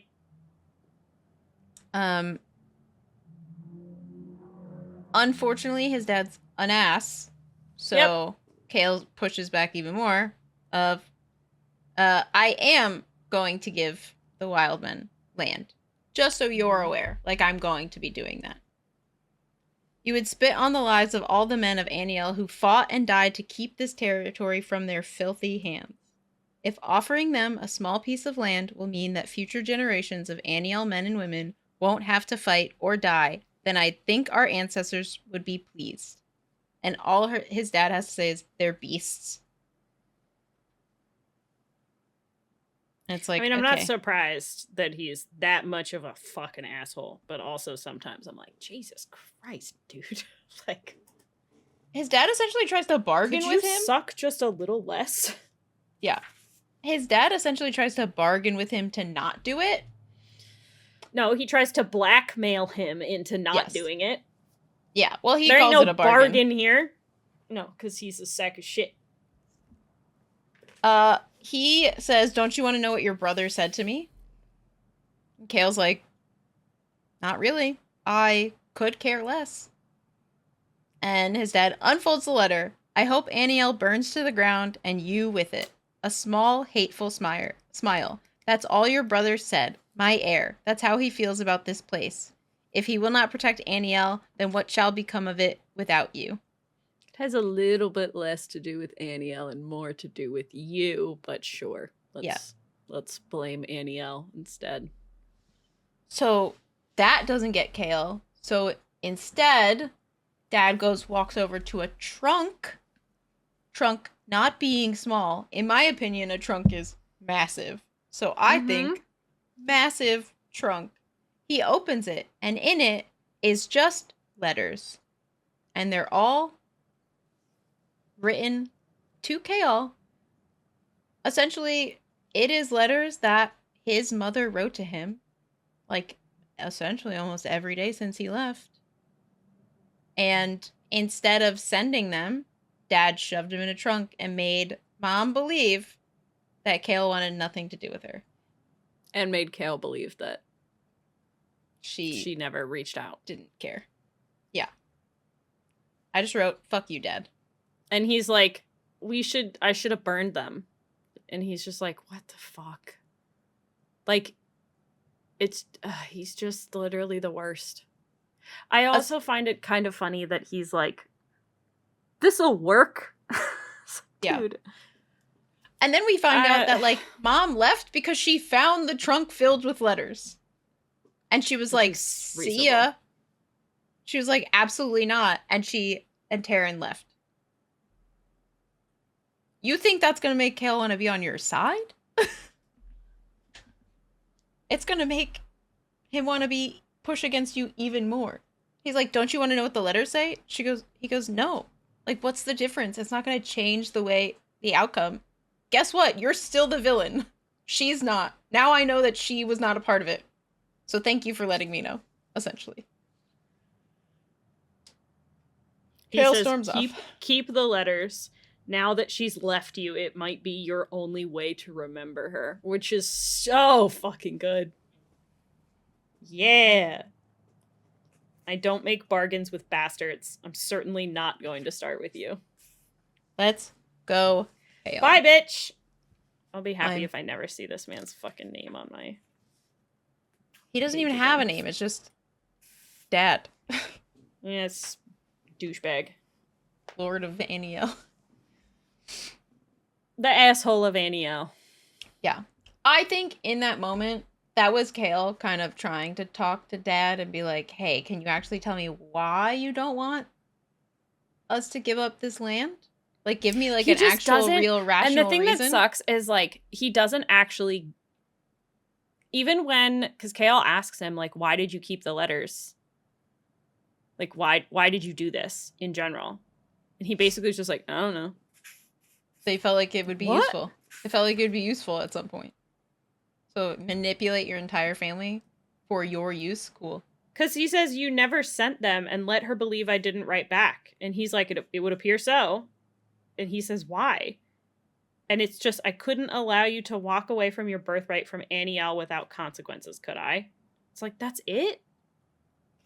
It's so, like... So you go against your wife? Like... Because your son left? You have such little...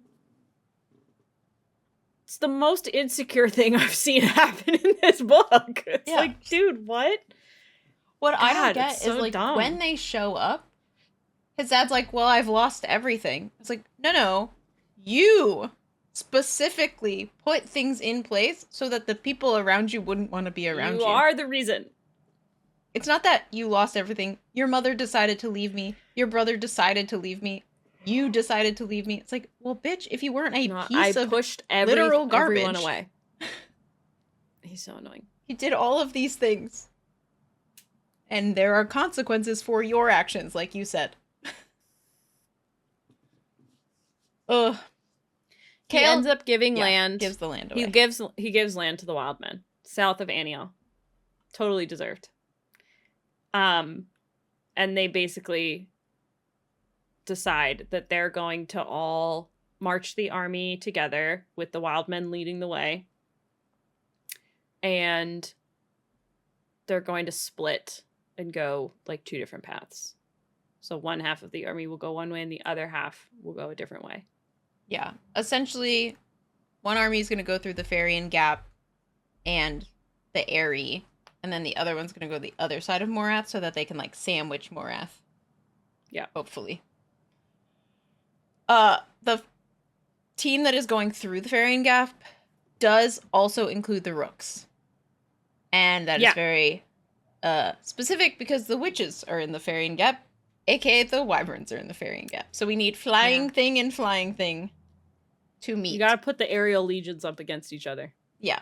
And then Hussar and Caution, I think part of Caution's army goes with them, and then the other part goes with Hussar to the other side of Morath, something like that. But essentially that's how they split up. Yeah. Yeah. Main focus is Dream Team with aerial fleet. Yeah. And yeah. The other group. Hussar's gonna come in and save the day, just like she did at the plains. Just appear and be like, hello, I'm arrived. Okay with it. Hussar just comes in at the last minute and then she's like, I did it, you're welcome. Bye. Okay, bye, see you later. That's the end of part 1. Just a chill 589 page first part of the book. Mm-hmm. Yeah. And now we start part 2, which is called Gods and Gates. Because we love the gods. And all the gates that have been mentioned so far are super good. We love them. Yay. And we start with Dorian, who's headed to Morath. And I as we mentioned before, he buries the 2 fucking keys in a rocky outcrop or whatever. Yeah, he flies in. As he's approaching, he goes, oh yeah, I have these keys. I have the Mission Impossible theme like playing in my head the entire time I read this. We're gonna get demonetized. I don't actually. I'm sure it's copyright. I don't care. Cut it out if you need to.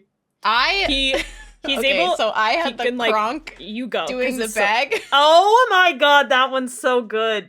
Where he's like, do.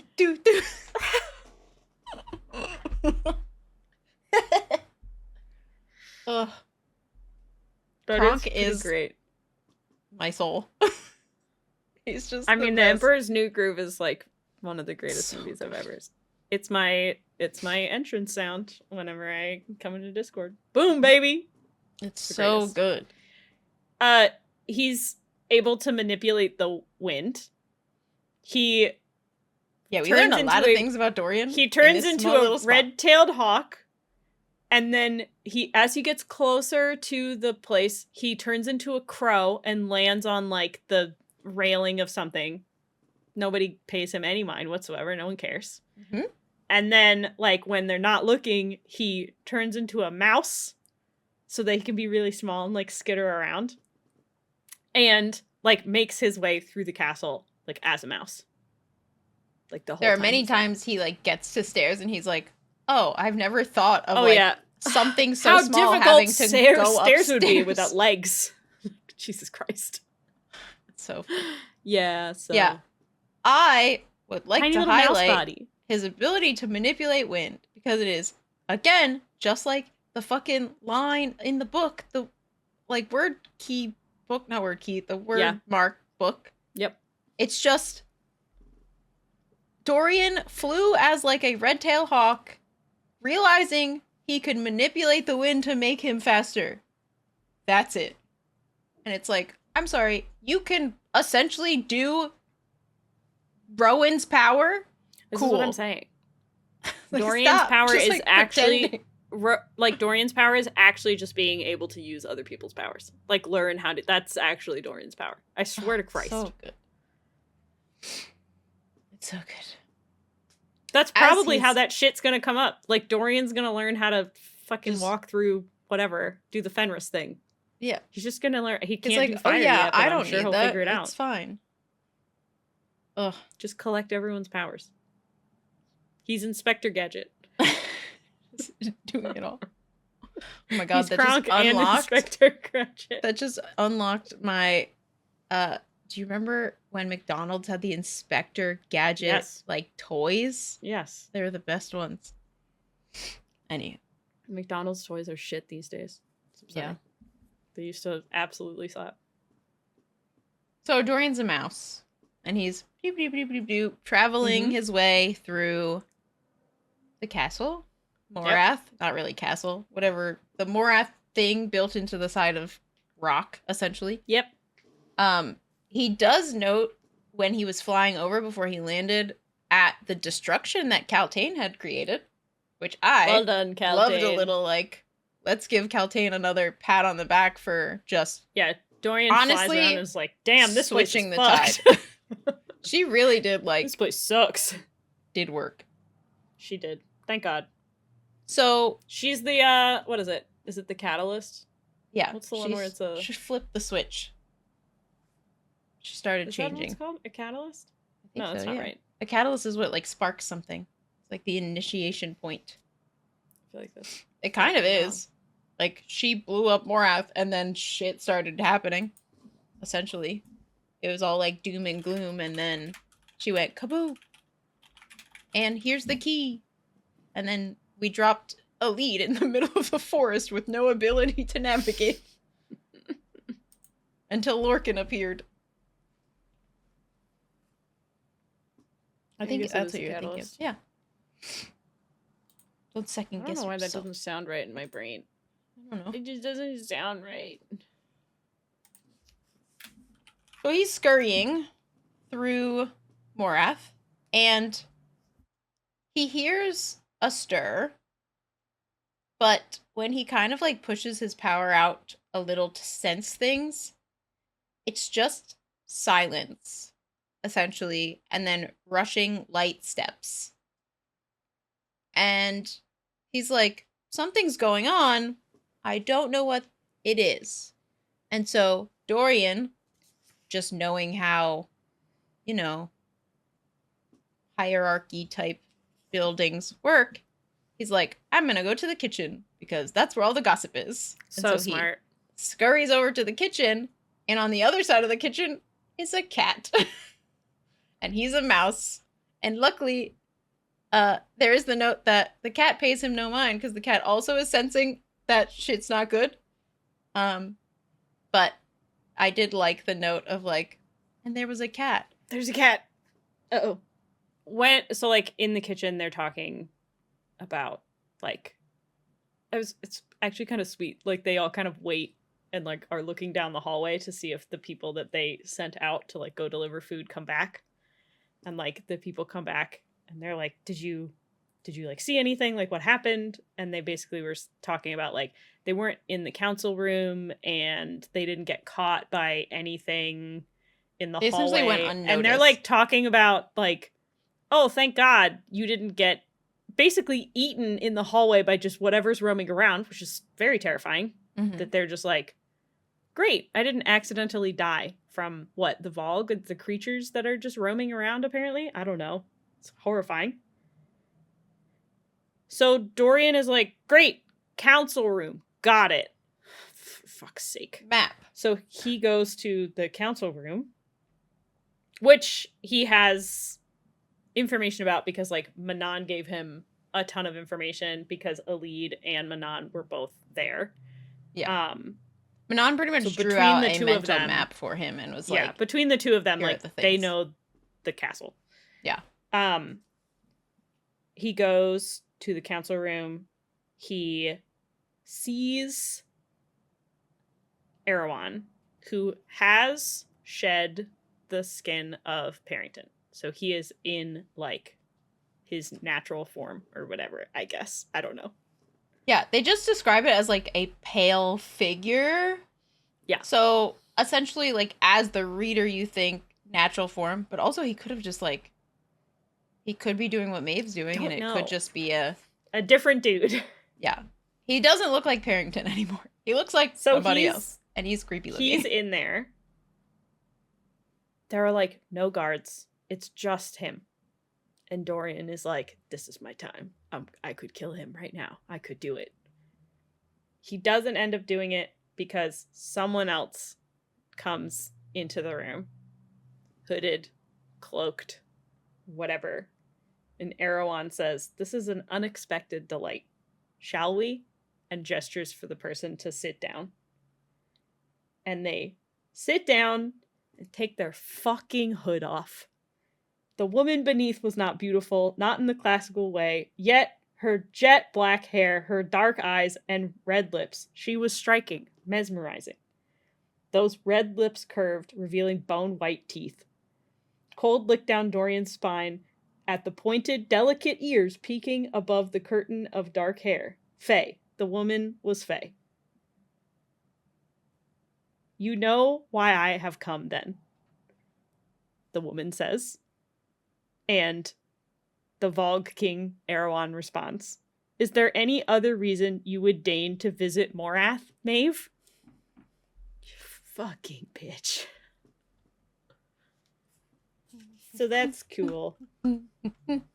Yeah, so... Are we going to get more information? No, because now we go to fucking Aedion. Yeah.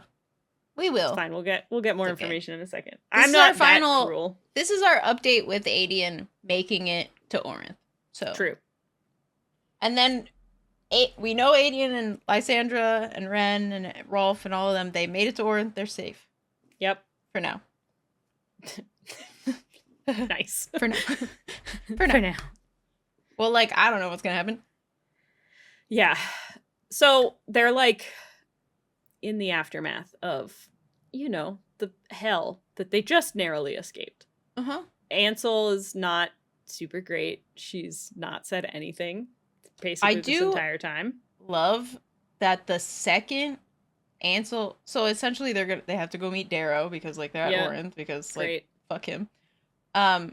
Essentially like the second Ansel is in the presence of Darrow, she puts on the same thing that like Aelin does, where she like puts on her Selena like mask, and Ansel is immediately sassy towards Darrow, and it's just like, yes. He deserves Ansel it. Briarcliff surveyed the piss-poor space as she'd done the entirety of the walk through the dim and dreary castle and let out a low whistle. You weren't kidding when you said Otterlin raided your coffers. Her first words in hours, days. She does. She does the same thing that Aelin does. I mean, they're the same. The three of them. It's Hussar, Aelin, and Ansel. That's true. Are like very much the same. Lysandra is like a whole nother. I think a whole nother level of.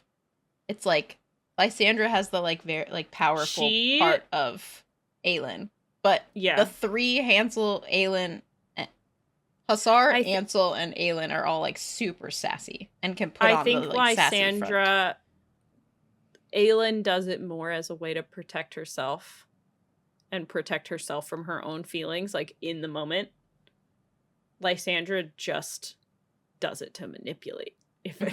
I think, like, Aelin uses it as a coping mechanism. I think Lysandra doesn't use it as much as a coping mechanism. And I think Ansel does the same thing. Yeah. I think Hussar is only a little different because I don't necessarily think she does it as a coping mechanism. I think she really means it 90% of the time. She's just doesn't a little scary. Yeah, she's just a little like, I don't care. She's like, and what of it? They end up meeting. They meet Darrow. Darrow is like being a fucking dick because, of course, he gives like Aedion shit, asking where Killian is, and Aedion's like, he told me to come ahead with them. He ordered me to come here. Good? Are we good now? Because he ordered me. Is that fine? We're good? Darrow, like, doesn't actually thank Ralph, but kind of thanks Ralph for... He essentially says, so we should be grateful for you of some matter of fact. And he goes, it would seem so. At no point does Darrow actually say, thank you for aiding our army. Yeah. But he does say, like, basically tells him to introduce himself, and he says, Privateer Rolf, commander in Her Majesty's Armada, and heir to the Mycenaean people. Fucking sick. And one of the lords says the Mycenaeans vanished an age ago, and he's like, yeah, vanished, but they didn't fucking die. Like, they're still here. They just, were being silent. Just like and the they've witches. come to fulfill an old debt. Darrow, of course, says, well, we have the gods to thank for that. Lysandra, having fucking zero of it whatsoever, is like, no, actually, you have Aelin to thank. The gods didn't fucking do this. Aelin brought them here, okay? She did. And Darrow's only reply is, not pretending today, lady. Go fuck yourself. T-ball bat to the shin. She doubles down and is like, they are all here for Aelin, not for you. They are part of Her Majesty's Armada, not here to serve you. He tries to dismiss her. Aedion is like, nope, she's gonna stay. Murtaugh, being the peacemaker as much as he possibly could be, does the greatest distraction tactic on planet Earth and says, Evangelina's here, you should go talk to her. And Lysandra fucking full spins and she's out. She doesn't give a fuck about any of the other shit she had to say in this room. She's gone. She's like, okay. And Aedion's almost like, no, all right, you're fine. Like, Aedion 100% was gonna fight for her to stay in the room, and then as soon as Evangeline's name, he's like, she's not sticking around. Okay, I'll be here. A polite, clever way to diffuse the brewing storm. Aedion debated telling Lysandra that she could stay, but Lysandra was already moving, dark hair flowing behind her. When she left, Aedion said, she'd fought on the front lines at every battle, nearly died against our enemies. I didn't see any of you bothering to do the same. Which, to me, is the best, like, punch in the gut at them. I will say, Darrow's line back is very good. It's like it's the first hint. This conversation is like the only time, that we get it's like the Darrow. First hint of like that Darrow actually might not actually be as much of a pompous sack of shit as he portrays himself. His response is, to be too old to fight while younger men and women die is not as easy as you would think, Aedion. And then he glances down to the sword at Aedion's side. It's not easy at all. Which is, like, the weirdly human of him to say with how much he's... I don't know what it is, whether he's just, like, he's realizing... I don't know. Maybe he's just, like, less concerned now that, like, he needs to hold on to this power and is more just like, I would like everyone to live. Which is where I'd like him to be, and then deal with the other shit later. Glancing at the sword and saying that, though, like, made me mad. Because, like, you did it. You took away the Sword of Orinth from him. Like, you are the only one that controlled that scenario happening. Yep. And now, are you feeling guilty about it? Because they almost died? Or now because they have aid that you were too proud to try to get? Like, what's the play here, dude? I don't understand. Galen, being a prince, so of course they have to respond to him, asks what preparations were made for the siege.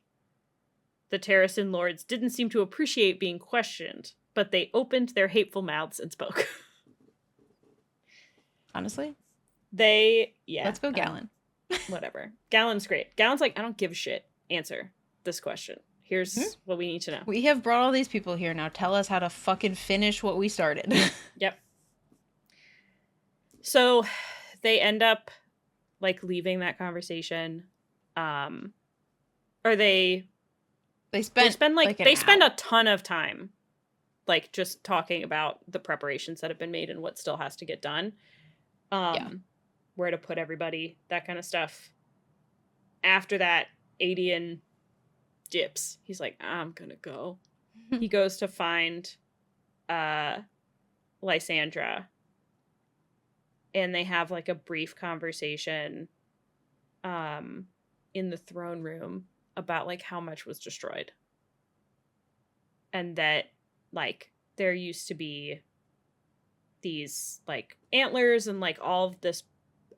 I want a drawing, to be honest. I want a drawing of what this was supposed to look like, because it sounds dope as hell. Like, I it want sounds like so both cool. side by side. I want an image of the described and then an image of what it is now. I think that would be so sick. Sounds sick. I just imagine it being very like trees and plants and like mossy stuff everywhere. And it's like the animal green and bones. gold coloring Yeah. Oh, that across the sounds cool. board.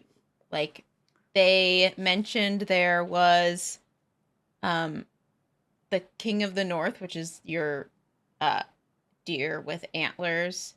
Mhm. And within the antlers there was like gold foiling, and that it had been picked over, likely destroyed or sold for a quick coin kind of thing. So it's like slowly over time all these things either got sold off or destroyed because, I don't know, Darrow doesn't respect Aelin as the heir or what. Aedion does say the bones of it are still intact. Although he then immediately says, for how much longer will remain true? I don't know. Great. Yeah, Cool. well, I mean, they were up against 10,000 deep. And they killed, what, 2? Yeah. Lysandra says, deep down, some part of me thought I'd live to see her sitting here.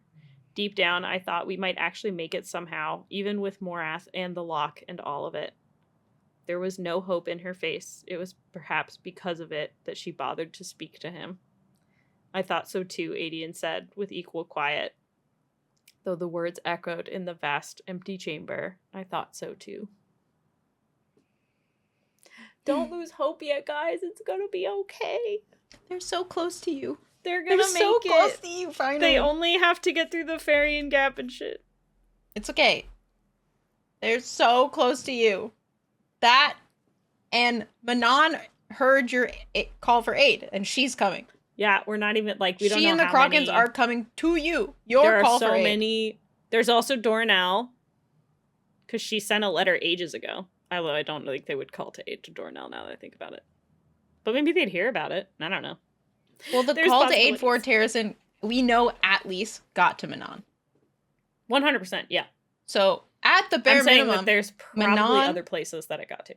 Manon the 13 and the Kroken witches are coming to Orin, to Aedion and Lysandra. So like, yay. We got that going for us. That's my like.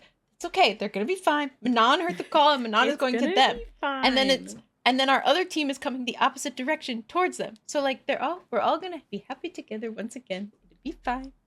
Everything's gonna be fine. Definitely not scared of any what is the title of this section? Gods or gates appearing. It's fine. We have this horrifying conversation to now talk about. Oh yeah. So let's go back to Dorian. Who's watching Maeve and Erewhon have a meeting. Have dinner. Mm-hmm. They're having dinner. Essentially, Maeve goes in there and is basically like, surprise, I'm your sister-in-law. And he's like, what? Excuse me? Yeah, that I thought was great. So, like, at first, when this came, I was like, oh, fuck, they've been working together the whole time. Like, Erewhon knows. And so, he just keeps addressing her as, like, the queen of the Fae. And she goes, do you not recognize me? And he's like, should I? And she's like, or she goes something along the lines of, like, do you not recognize me, brother-in-law? And he's like, millennia apart, and you have not forgotten your own sister-in-law. And you have forgotten even your own sister-in-law. Ugh. So at good. that point, Dorian notates that, like, Erewhon, for the first time, is caught off guard. Which we're like, yes. In a Fae skin all this time. Yeah. Ugh, it's so good. He questions to, like, why she comes here, finally. She's like, you're my enemy. Like, why would you come here? And she's basically like, we've never really been enemies. Like, we've had different goals, but I'm really just, it's your brothers that I'm not cool with your brothers. You and I have always been fine. Mm-hmm. Perhaps I should have married you instead. She says, but I was so young then, easily misled. Erewhon let out a low laugh that made Dorian's stomach turn. You were never those things. True. It's so true. He's like, yeah, all right, sure. She admits, he asks again, like, okay, whatever, but why? And she's like, well, my people have betrayed me. They won't follow me anymore after everything I've done. My people have betrayed me. I've protected them. They rose up against me. The army I gathered refused to march. My nobles, my servants refused to kneel. I'm queen of Dorinel no longer. And then she says, I had Aelin of the Wildfire contained.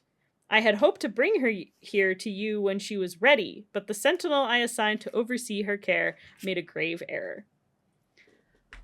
So now Dorian knows that she's alive. Not captured anymore either. She's with Rowan. She's safe. Yes, because she then mentions that she says she cost me my kingdom, my throne, my circle of trusted warriors, any neutrality I might have had in this war, any mercy I might have offered, vanished the moment she and her mate left. So now Dorian knows that it's the two. At like, least they're Aelin together. and Rowan are together and alive. Or at least they were when they left. Yay. Maeve. Not great. Essentially, Maeve is offering an alliance with Erewhon via marriage, sort of. Whatever. And the way she does this is she opens a portal and says, hey, look through this portal of mine. And he's like, oh yeah, I forgot you can do that. Well, because she's offering an alliance, and he's like, you're not fucking queen anymore. You don't have shit. Like, why? This is a waste of my time. And she's like, no, it's fine. I still have power. I still have things. Mm-hmm. I still have the spiders. And Erewhon's like, the spiders don't answer to you. It's like, these are different kinds of spiders. These are Valg princess spiders. The Karen Quee. The most terrifying offer that exists in this book so far. She offers the spiders as hosts for the Valg princesses that Erewhon has. And he's like, interesting theory. I'm listening. Keep going. They are, like, totally loyal to her. Like, he's had no success getting the human hosts or whatever to, like, be good for the Valg princesses. She talks about the one success that he had, which was Duva, and how that didn't even work out because she ended up being able to, like, resist and like, break out. And she offers the Karen Quee as, like, willing hosts. You won't have an issue with them trying to break free because they'll be like, let's do it. And Erewhon's like, bullshit. And the Karen Quee are like, nah, we're down. We'll do whatever our queen says. It would be our honor to prove our loyalty to our queen. Oh my god. Immortal, powerful hosts with their innate gifts. Imagine how the princesses might thrive within them. Both spider and princess becoming more. I don't like it at all. Yeah, the idea is she's countering, okay, you keep going after human hosts. Now you need to put them in something more powerful. How about an immortal host? Which I just happen to have tons of. Great. Cool. He says he'll think about it. He doesn't agree off the bat. Mm-hmm. Which, honestly, thank God. And then he says, well, you will now be my guest while I think about this. And I will put you up in the whatever, the suite of the suite, whatever. Guest. Cool. So she goes off with following two of, I don't know, the guards. They walk her to her chambers. And Dorian is like, I'm going to go follow that. I have to get out now. Yeah. Doesn't want to stay with Erewhon by himself. So he follows Maeve to her quarters and he slips under the door. Mm-hmm. And guess what? Maeve knew he was there the whole fucking time. You are not a very skilled spy, King of Otterlin.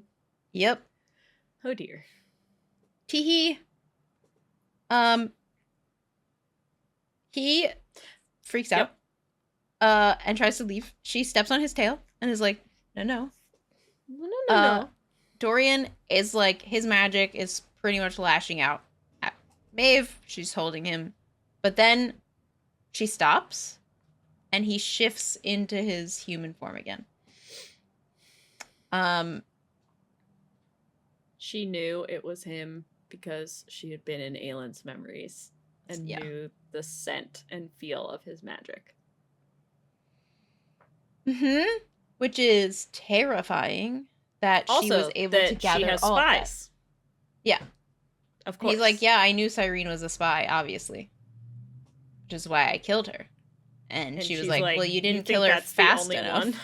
It's like, because she had enough time to tell the other spiders, and then they told me. mm-hmm. She pretty much tells him that, well, I'm, like, he's countering her in the sense that, like, she's trying to manipulate him and get into his mind and all of that. Yeah. And while that's happening, she's also trying to convince him that she didn't come for Erewhon. She came for him because she knew he was going to be here. So she also reveals that she has so much information. Oh, yeah. Like, she knows so much shit. She, like, recognizes the sword that he has as Damaris and makes a comment about the Queen of the Queen of Terrasen learning how to share. She makes a comment about not being with Manon, like that he came here without Manon. And it's like so creepy. She knows so many things. Ugh. She has so many spies. The one thing that I really like, well, I didn't like it, but how you learn she knows so much about these things is that he has his hand on Damaris, and every time she speaks, it warms. And to him, that means she's telling the truth. And that's when she kind of makes the comment of, like, she makes a comment of these, like, her statements being true. Yeah. Or at least now, what the words she's saying are true. She's smart enough to know how to word things so that she's essentially not necessarily telling the lie. So, that's cool. She wants to entice him with power, and she says, we are here for the same thing. We both want the third word key. And he doesn't really, like, respond much.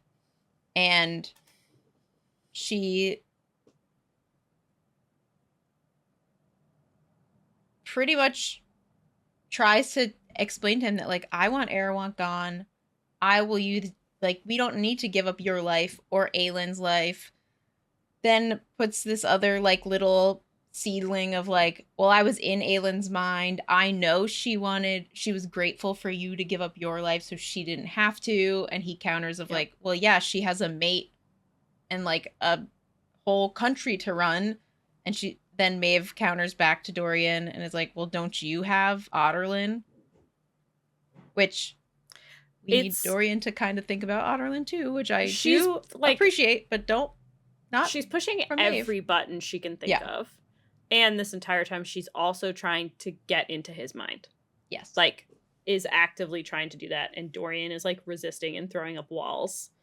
And he makes a comment at one point being like, dude, if you're trying to build an alliance with me, trying to infiltrate my brain is pissing me off more than anything else. You should stop.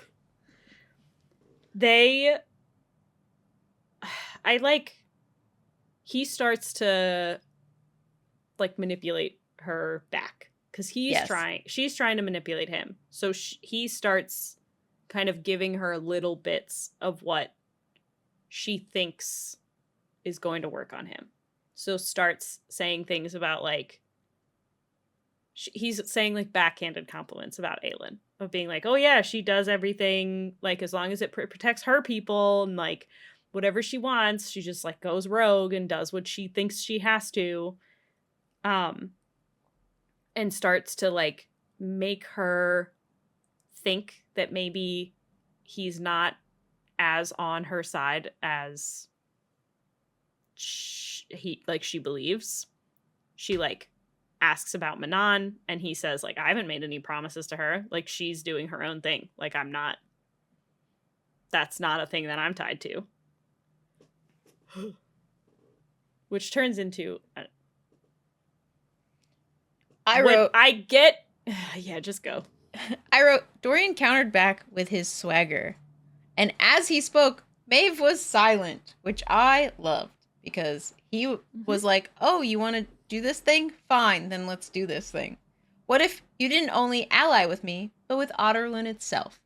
So Dorian essentially offers Maeve marriage and his kingdom because she no longer has one. I don't think in trade for like the spiders. Yes.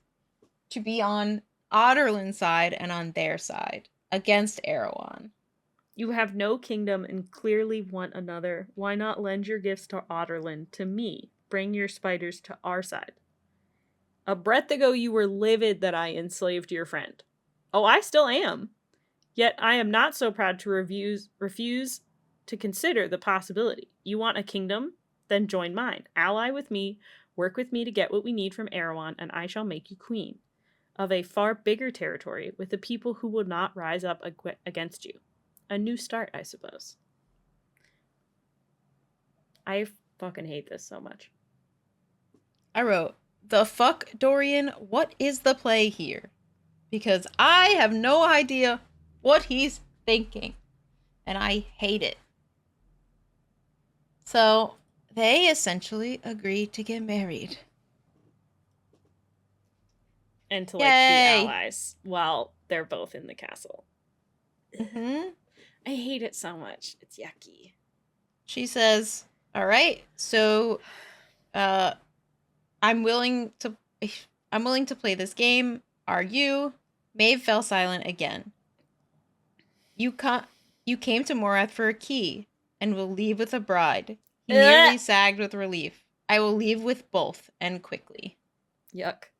And how do you propose we are to find what we seek? Dorian smiled at the Fae Queen, the Valg Queen. Leave that to me. And then he scurries off in the middle of the night to go find the third word key. He starts to, like, search for it. Yeah. He ends up... I love this scene so much. It's so clever. It's Dorian, like, using all of his tricks of, like, court knowledge and, like, knowing how to manipulate these, like, really powerful leaders using his magic. Like, it's so clever. He finds Vernon, like, running around and while he's, like, searching and stuff. And he, like, realizes that Vernon is still around, and he has enough information about Vernon and, like, knows him well enough to, like, impersonate him. So he goes to Erewhon's the council room again. I don't know if it's the council room or, like, his chambers. He stays in a hallway. He waits in a hallway. Ah, yes. So essentially, he waits for him to come out. And he then shifts into Vernon and kind of walks past a bunch of guards that Vernon had walked past shortly before, and then stood in the hallway outside the council room, essentially waiting for Erewhon to leave. And, like, sneakily interrogates Erewhon about a bunch of things as Vernon. And is, like, being... he basically is like, why did you come back? I just missed you. And he's like, I went back to my chambers, but I had a question. I thought maybe you would be able to answer for me. And asks him why? Like, why he's doing all of this. Like, why here specifically, too. And he basically says that, like, I got trapped here when my brothers left. Like, I was... Like, they got pushed out, and I was still here. So I had to make this place, like, my home until I could figure out what to do. And just started taking over. And as, like, Dorian as Vernon, like, says basically, like, oh, I did, like, the same thing. Like, I got rid of my brothers, too. And Erewhon's like, no. I love my brothers. I want to get back to my brothers. That's, like, the whole reason I'm doing this, is to, like, impress his brothers, basically. Be able to get back to them and be like, look, I conquered this whole world. Look at how cool that is. Mm-hmm. Like, it's so weird. Essentially, he pretty much tells Vernon, we are not the same. You killed your brother to become more powerful than him when you weren't to begin with. I would like to conquer everything with my brothers. And it's like, oh, shit. Yeah. That's very different. He wants to bring them here to make everything worse. Mm-hmm.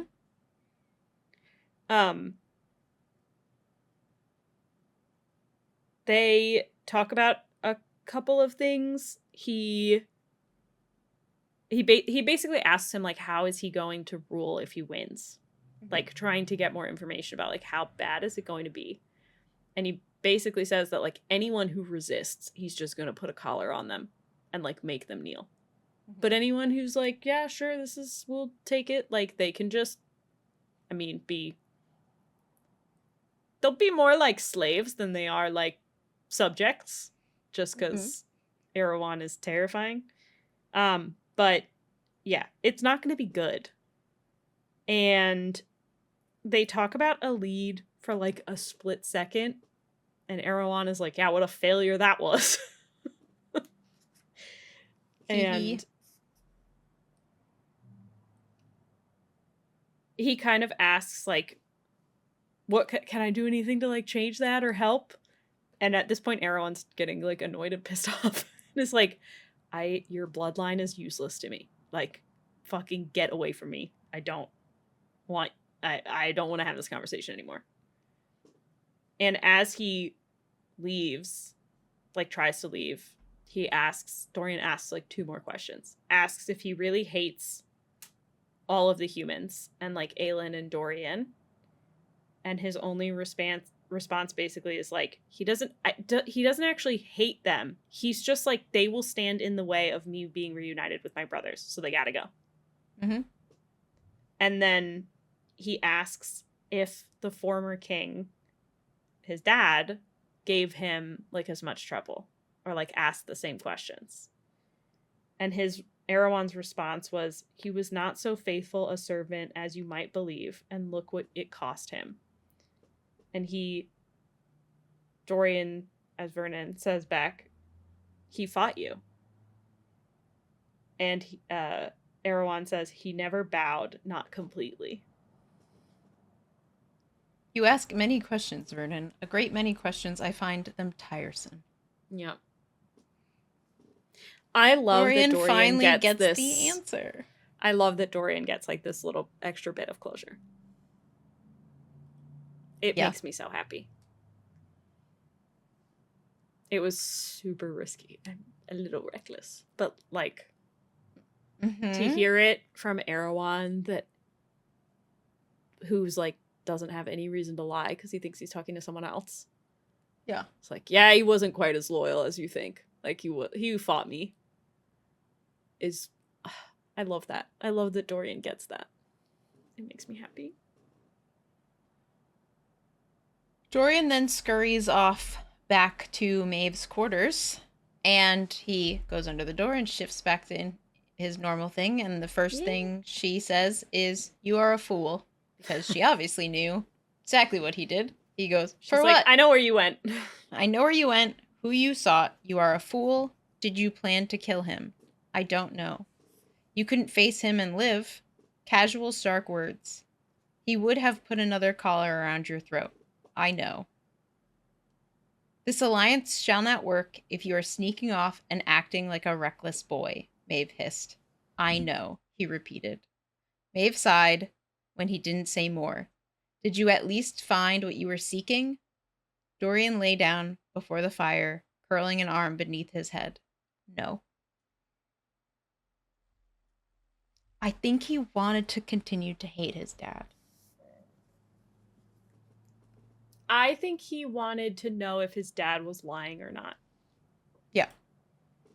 I don't necessarily know if he wanted to continue. I mean, I think it's probably less complicated to find out that he was lying and be able to still hate him than like have to come to terms with the fact that like your last words with your parent were like super hateful and that you didn't believe him, but then you find out later that like he was actually more truth, like he fought a lot more than you thought. Like that sucks. I think it's less emotionally complicated for him if he could continue to hate him, even though he can't because his dad did try. But I think it would be better in the long run. Like he will come to terms with it. But to know that his dad actually tried and gave a shit, I think is better than the alternative. So unfortunately, when we usually leave Dorian, he's with Manon. Now he's with Maeve. So, you know, this is gonna bode well. It's a significant downgrade. But it's okay. Let's go hang out. We'll go see what's our dream team's doing. So they're making their way through the mountains still. Nezrin and Borte are our scouts of the day. So they are flying ahead on their rooks to the Farian Gap and to the Eyrie to kind of suss out what's happening so that they can come back to the rooks. To be honest, they have not seen the Wyvern and the witches before. So, like, they have to be able to tell the rooks, like, hey, guys, this is what you're going to be up against. So that's what their goal is right now. So they fly there. And as they're doing that, they get closer and closer. And they notice that there's, like, not a lot of movement. Not a lot going on. And then they realize that there is not an enemy in sight. Not in the Eyrie, not in the Farian Gap. They get closer and closer, like, to the point where, like, if there was somebody there, it would be very dangerous. Yeah. But nobody is there. And then we flip on over to the rest of our team. Chaol is kind of at the head, talking to kind of the wild men that are leading them. He is, one, marveling at the fact that there is even a path through the mountains and that these men can just navigate it without anything. They just can, this is just their normal. They just know. As they're going through, he also makes note of the wastes, which are, like, decimated on, like, the left side of them. The leader, who I don't know his name of... Kai. Wait, Kai? They talk to Kai. Kai. Yeah, who's one of the wildmen. Yeah. Kai essentially says that they're a day out from the gap. And that this is where they'll hunker down to camp. Yeah. When Chaol asks, is this a safe place? He essentially says, well, anywhere within a day of the Farian Gap is not safe. So, like, it's as safe as it's gonna get. This is the best we'll get, and this is the greatest risk. Tonight will be the greatest risk to us. Yeah. Because we're so close, essentially. And that there's nowhere to hide an army right now. And they are pretty deep with an army. They're not going to be unnoticed. Aelin is obviously with them. She gets up to the front and, like, hears the conversation that's going on. And after Kai leaves, she mentions to Chaol, I think specifically to kind of ease his, like, nervousness about Irene being in danger. She makes a note of how Rowan, Gavriel, Fenris, and herself have all kind of been, like, burrowing down into their power to, like, store up magic, and that they would not let anything happen to the army tonight. She glances at the healer wagons, too, and says certain areas will be especially guarded. She then goes off again. And then Gavriel comes in and has a little word with Chaol, which I think is so sweet. Gavriel... This conversation is the reason that I included this chapter in this episode rather than putting it in the next episode. Because I wanted to end on this chapter. Okay. Heck yeah. So Gavriel makes it up to Kale, and I thought it was funny because he comes up on a horse, and Kale makes the note that Farasha didn't bite at this horse, and that he was like grateful for it because like typically Farasha will bite at the other horses, but this one she's like, nah, you're cool, which I thought was great. Gavriel congratulates Kale and the fact that Irene is pregnant, and pretty much gives him a little bit of wisdom from a father who is not connected with their child, and says to savor every moment of it. Essentially, he's kind of telling Kale to do the things that he didn't get to do with Aedion. In the back of Kale's mind, he says, Aedion will forgive him, so help me God, even if I have to force him to do it. Yeah. Because Gavriel is such a good dad. I think it's so nice because Kale had a piece of shit for a father. And he pretty much tells Gavriel that, like, I had a literal piece of shit for a father. And I still, like, was hopeful that he was going to change and that he'd come around. And I, like, really was just... I really was banking on maybe him changing his mind. Like, once all of his life imploded upon him, that he'd change his mind. He's like, and you're basically says, fantastic. Like, you're such a good person. Even that, after all of the shit that his father did, he still hopes that his father will have some sort of change of heart. So, like, he's confident that Aedion, because he calls Aedion, like, really hot-headed, and basically that him and Aelin are, like, twins. Yes. in their stubbornness. He's like, Aedion will get over it. And he says, I hope you're right. And then Kale says, I wish I had been so lucky to have you as my father. Which makes me want to cry every time I read it. Gavriel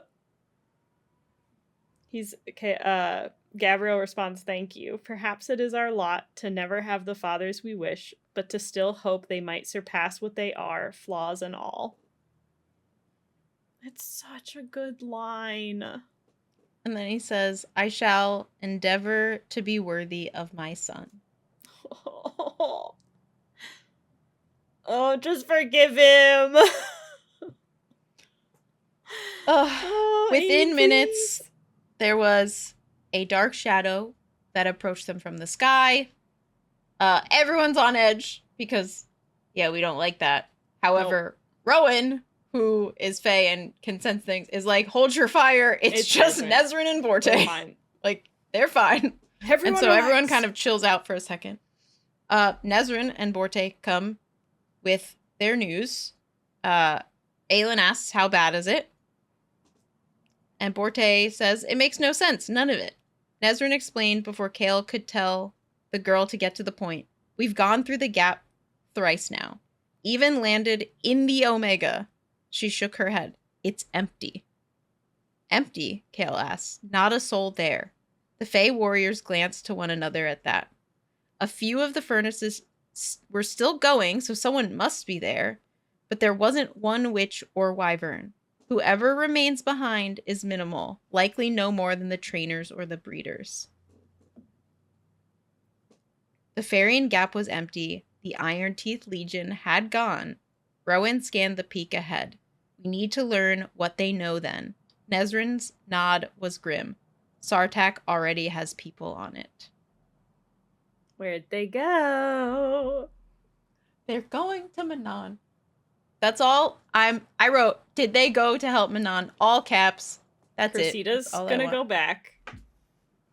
Petra's gonna be like, cool, thanks. Manon's grandma's gonna go back. And she's gonna be like, fuck this shit. And the rest of them are like, we're not following you anymore. Goodbye. We're gonna go follow our queen now. See ya. I gotta go. The queen has Colin. We gotta go. We hope. We hope. That's it. So right now, as it stands, there are Valg approaching Orinth. Yeah. There are Valg at Morath. The remaining Valg that were at the Farian Gap are currently being questioned by Sartek and his soldiers. I don't even think there are any. I think that's just the trainers that are left. The trainers, there. but they are Valg. They're still Valg. They're Are just they? not Valg soldiers. Yeah. Oh, I thought they were like just humans. At one point, they were humans. They might be Valg, but I always got the impression that they had rings. were ranked. Nah, it's possible. Because They're gonna go figure out what they know, no matter what. I feel like I remember them just like No, staring you're right, off because into space blank when they were dragging things in and out. Well, because they used to have conversations with the Iron Teeth, but then they stopped attacking the human trainers because they were like, these guys taste funny. Manon was like, don't eat them anymore, please. Don't attack them. Yeah. All right. They were So the rest that are there, they're getting or they were interrogated like to figure it out. created. I mean, there's only Aelin. two options. They either went to Morath to like retreat, basically, to go back to Morath to meet up with the rest of them, or they went To find north Manon. to Terrasen to either meet up with them there or to meet up with Morath's host of people there. If we don't have witches, we don't have tower.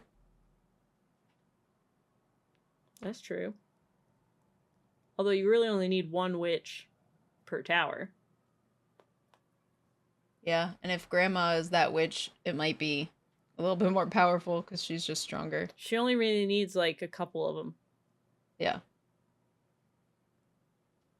Don't they have to be 'Cause you can willing though? use They have to Valg. be willing to use their But power. that's what I'm though, saying, too, like, so I think that there would probably at least be like even if a majority of the witches turn, there's got to be at least like 5 or 6 that are it's gonna be loyal what's to her Grandma. face? That her mother died. It's gonna be her. Who's the yellow leg lady? Iskra. Iskra. It's gonna be Iskra and like Fuck Iskra. her. Yeah, that's what I'm saying. It's like there's 13? gonna be like a not- like there's gonna her be enough inferior to do damage. 13? Yeah. You know? Yeah. That's why I'm saying But- like we're not totally out of the woods, but significantly less. Maybe they won't have the aerial legion of the wyverns to attack. Yeah, a lot of the rooks, wyverns are gonna go. but they'll with. still have witches to put in towers to explode things, which is the main issue, if I'm being honest. So Mhm. Yeah. So that's where we finish this section. yeah. That's the start of part 2 of the book. Which means, I don't know, It's all this whole book has downhill been a from final 100 pages. I So know. who freaking knows That's what's just a happening? complete roller coaster. Yeah, we are over halfway though, Yes. technically. Part 2 600 and isn't even the halfway mark. It's past the halfway mark. Yeah. Page-wise. we've got like 72. 400 pages left. Yeah. So our next section essentially will be 73 to 86, give or take. Yep. But like Something like that. that's it. So We're getting there. we're almost done. We're Our almost goal to... is to have 4 remaining sections Yeah, I think we'll do it. It'll be to cover. fun. Yeah. Unless we get too Exciting. excited and combine some. Yeah, but those would at probably the still bare- get released yeah, as separate before. episodes. Yeah. Otherwise, it's going to be like a 5-hour episode. Yeah. We will do 4. Jesus. Well, thank you guys for checking out the episode, and we hope you enjoyed your time here. You can find us at the Smut Peddlers on YouTube, Instagram, and TikTok for additional content. Thanks. Bye. Bye.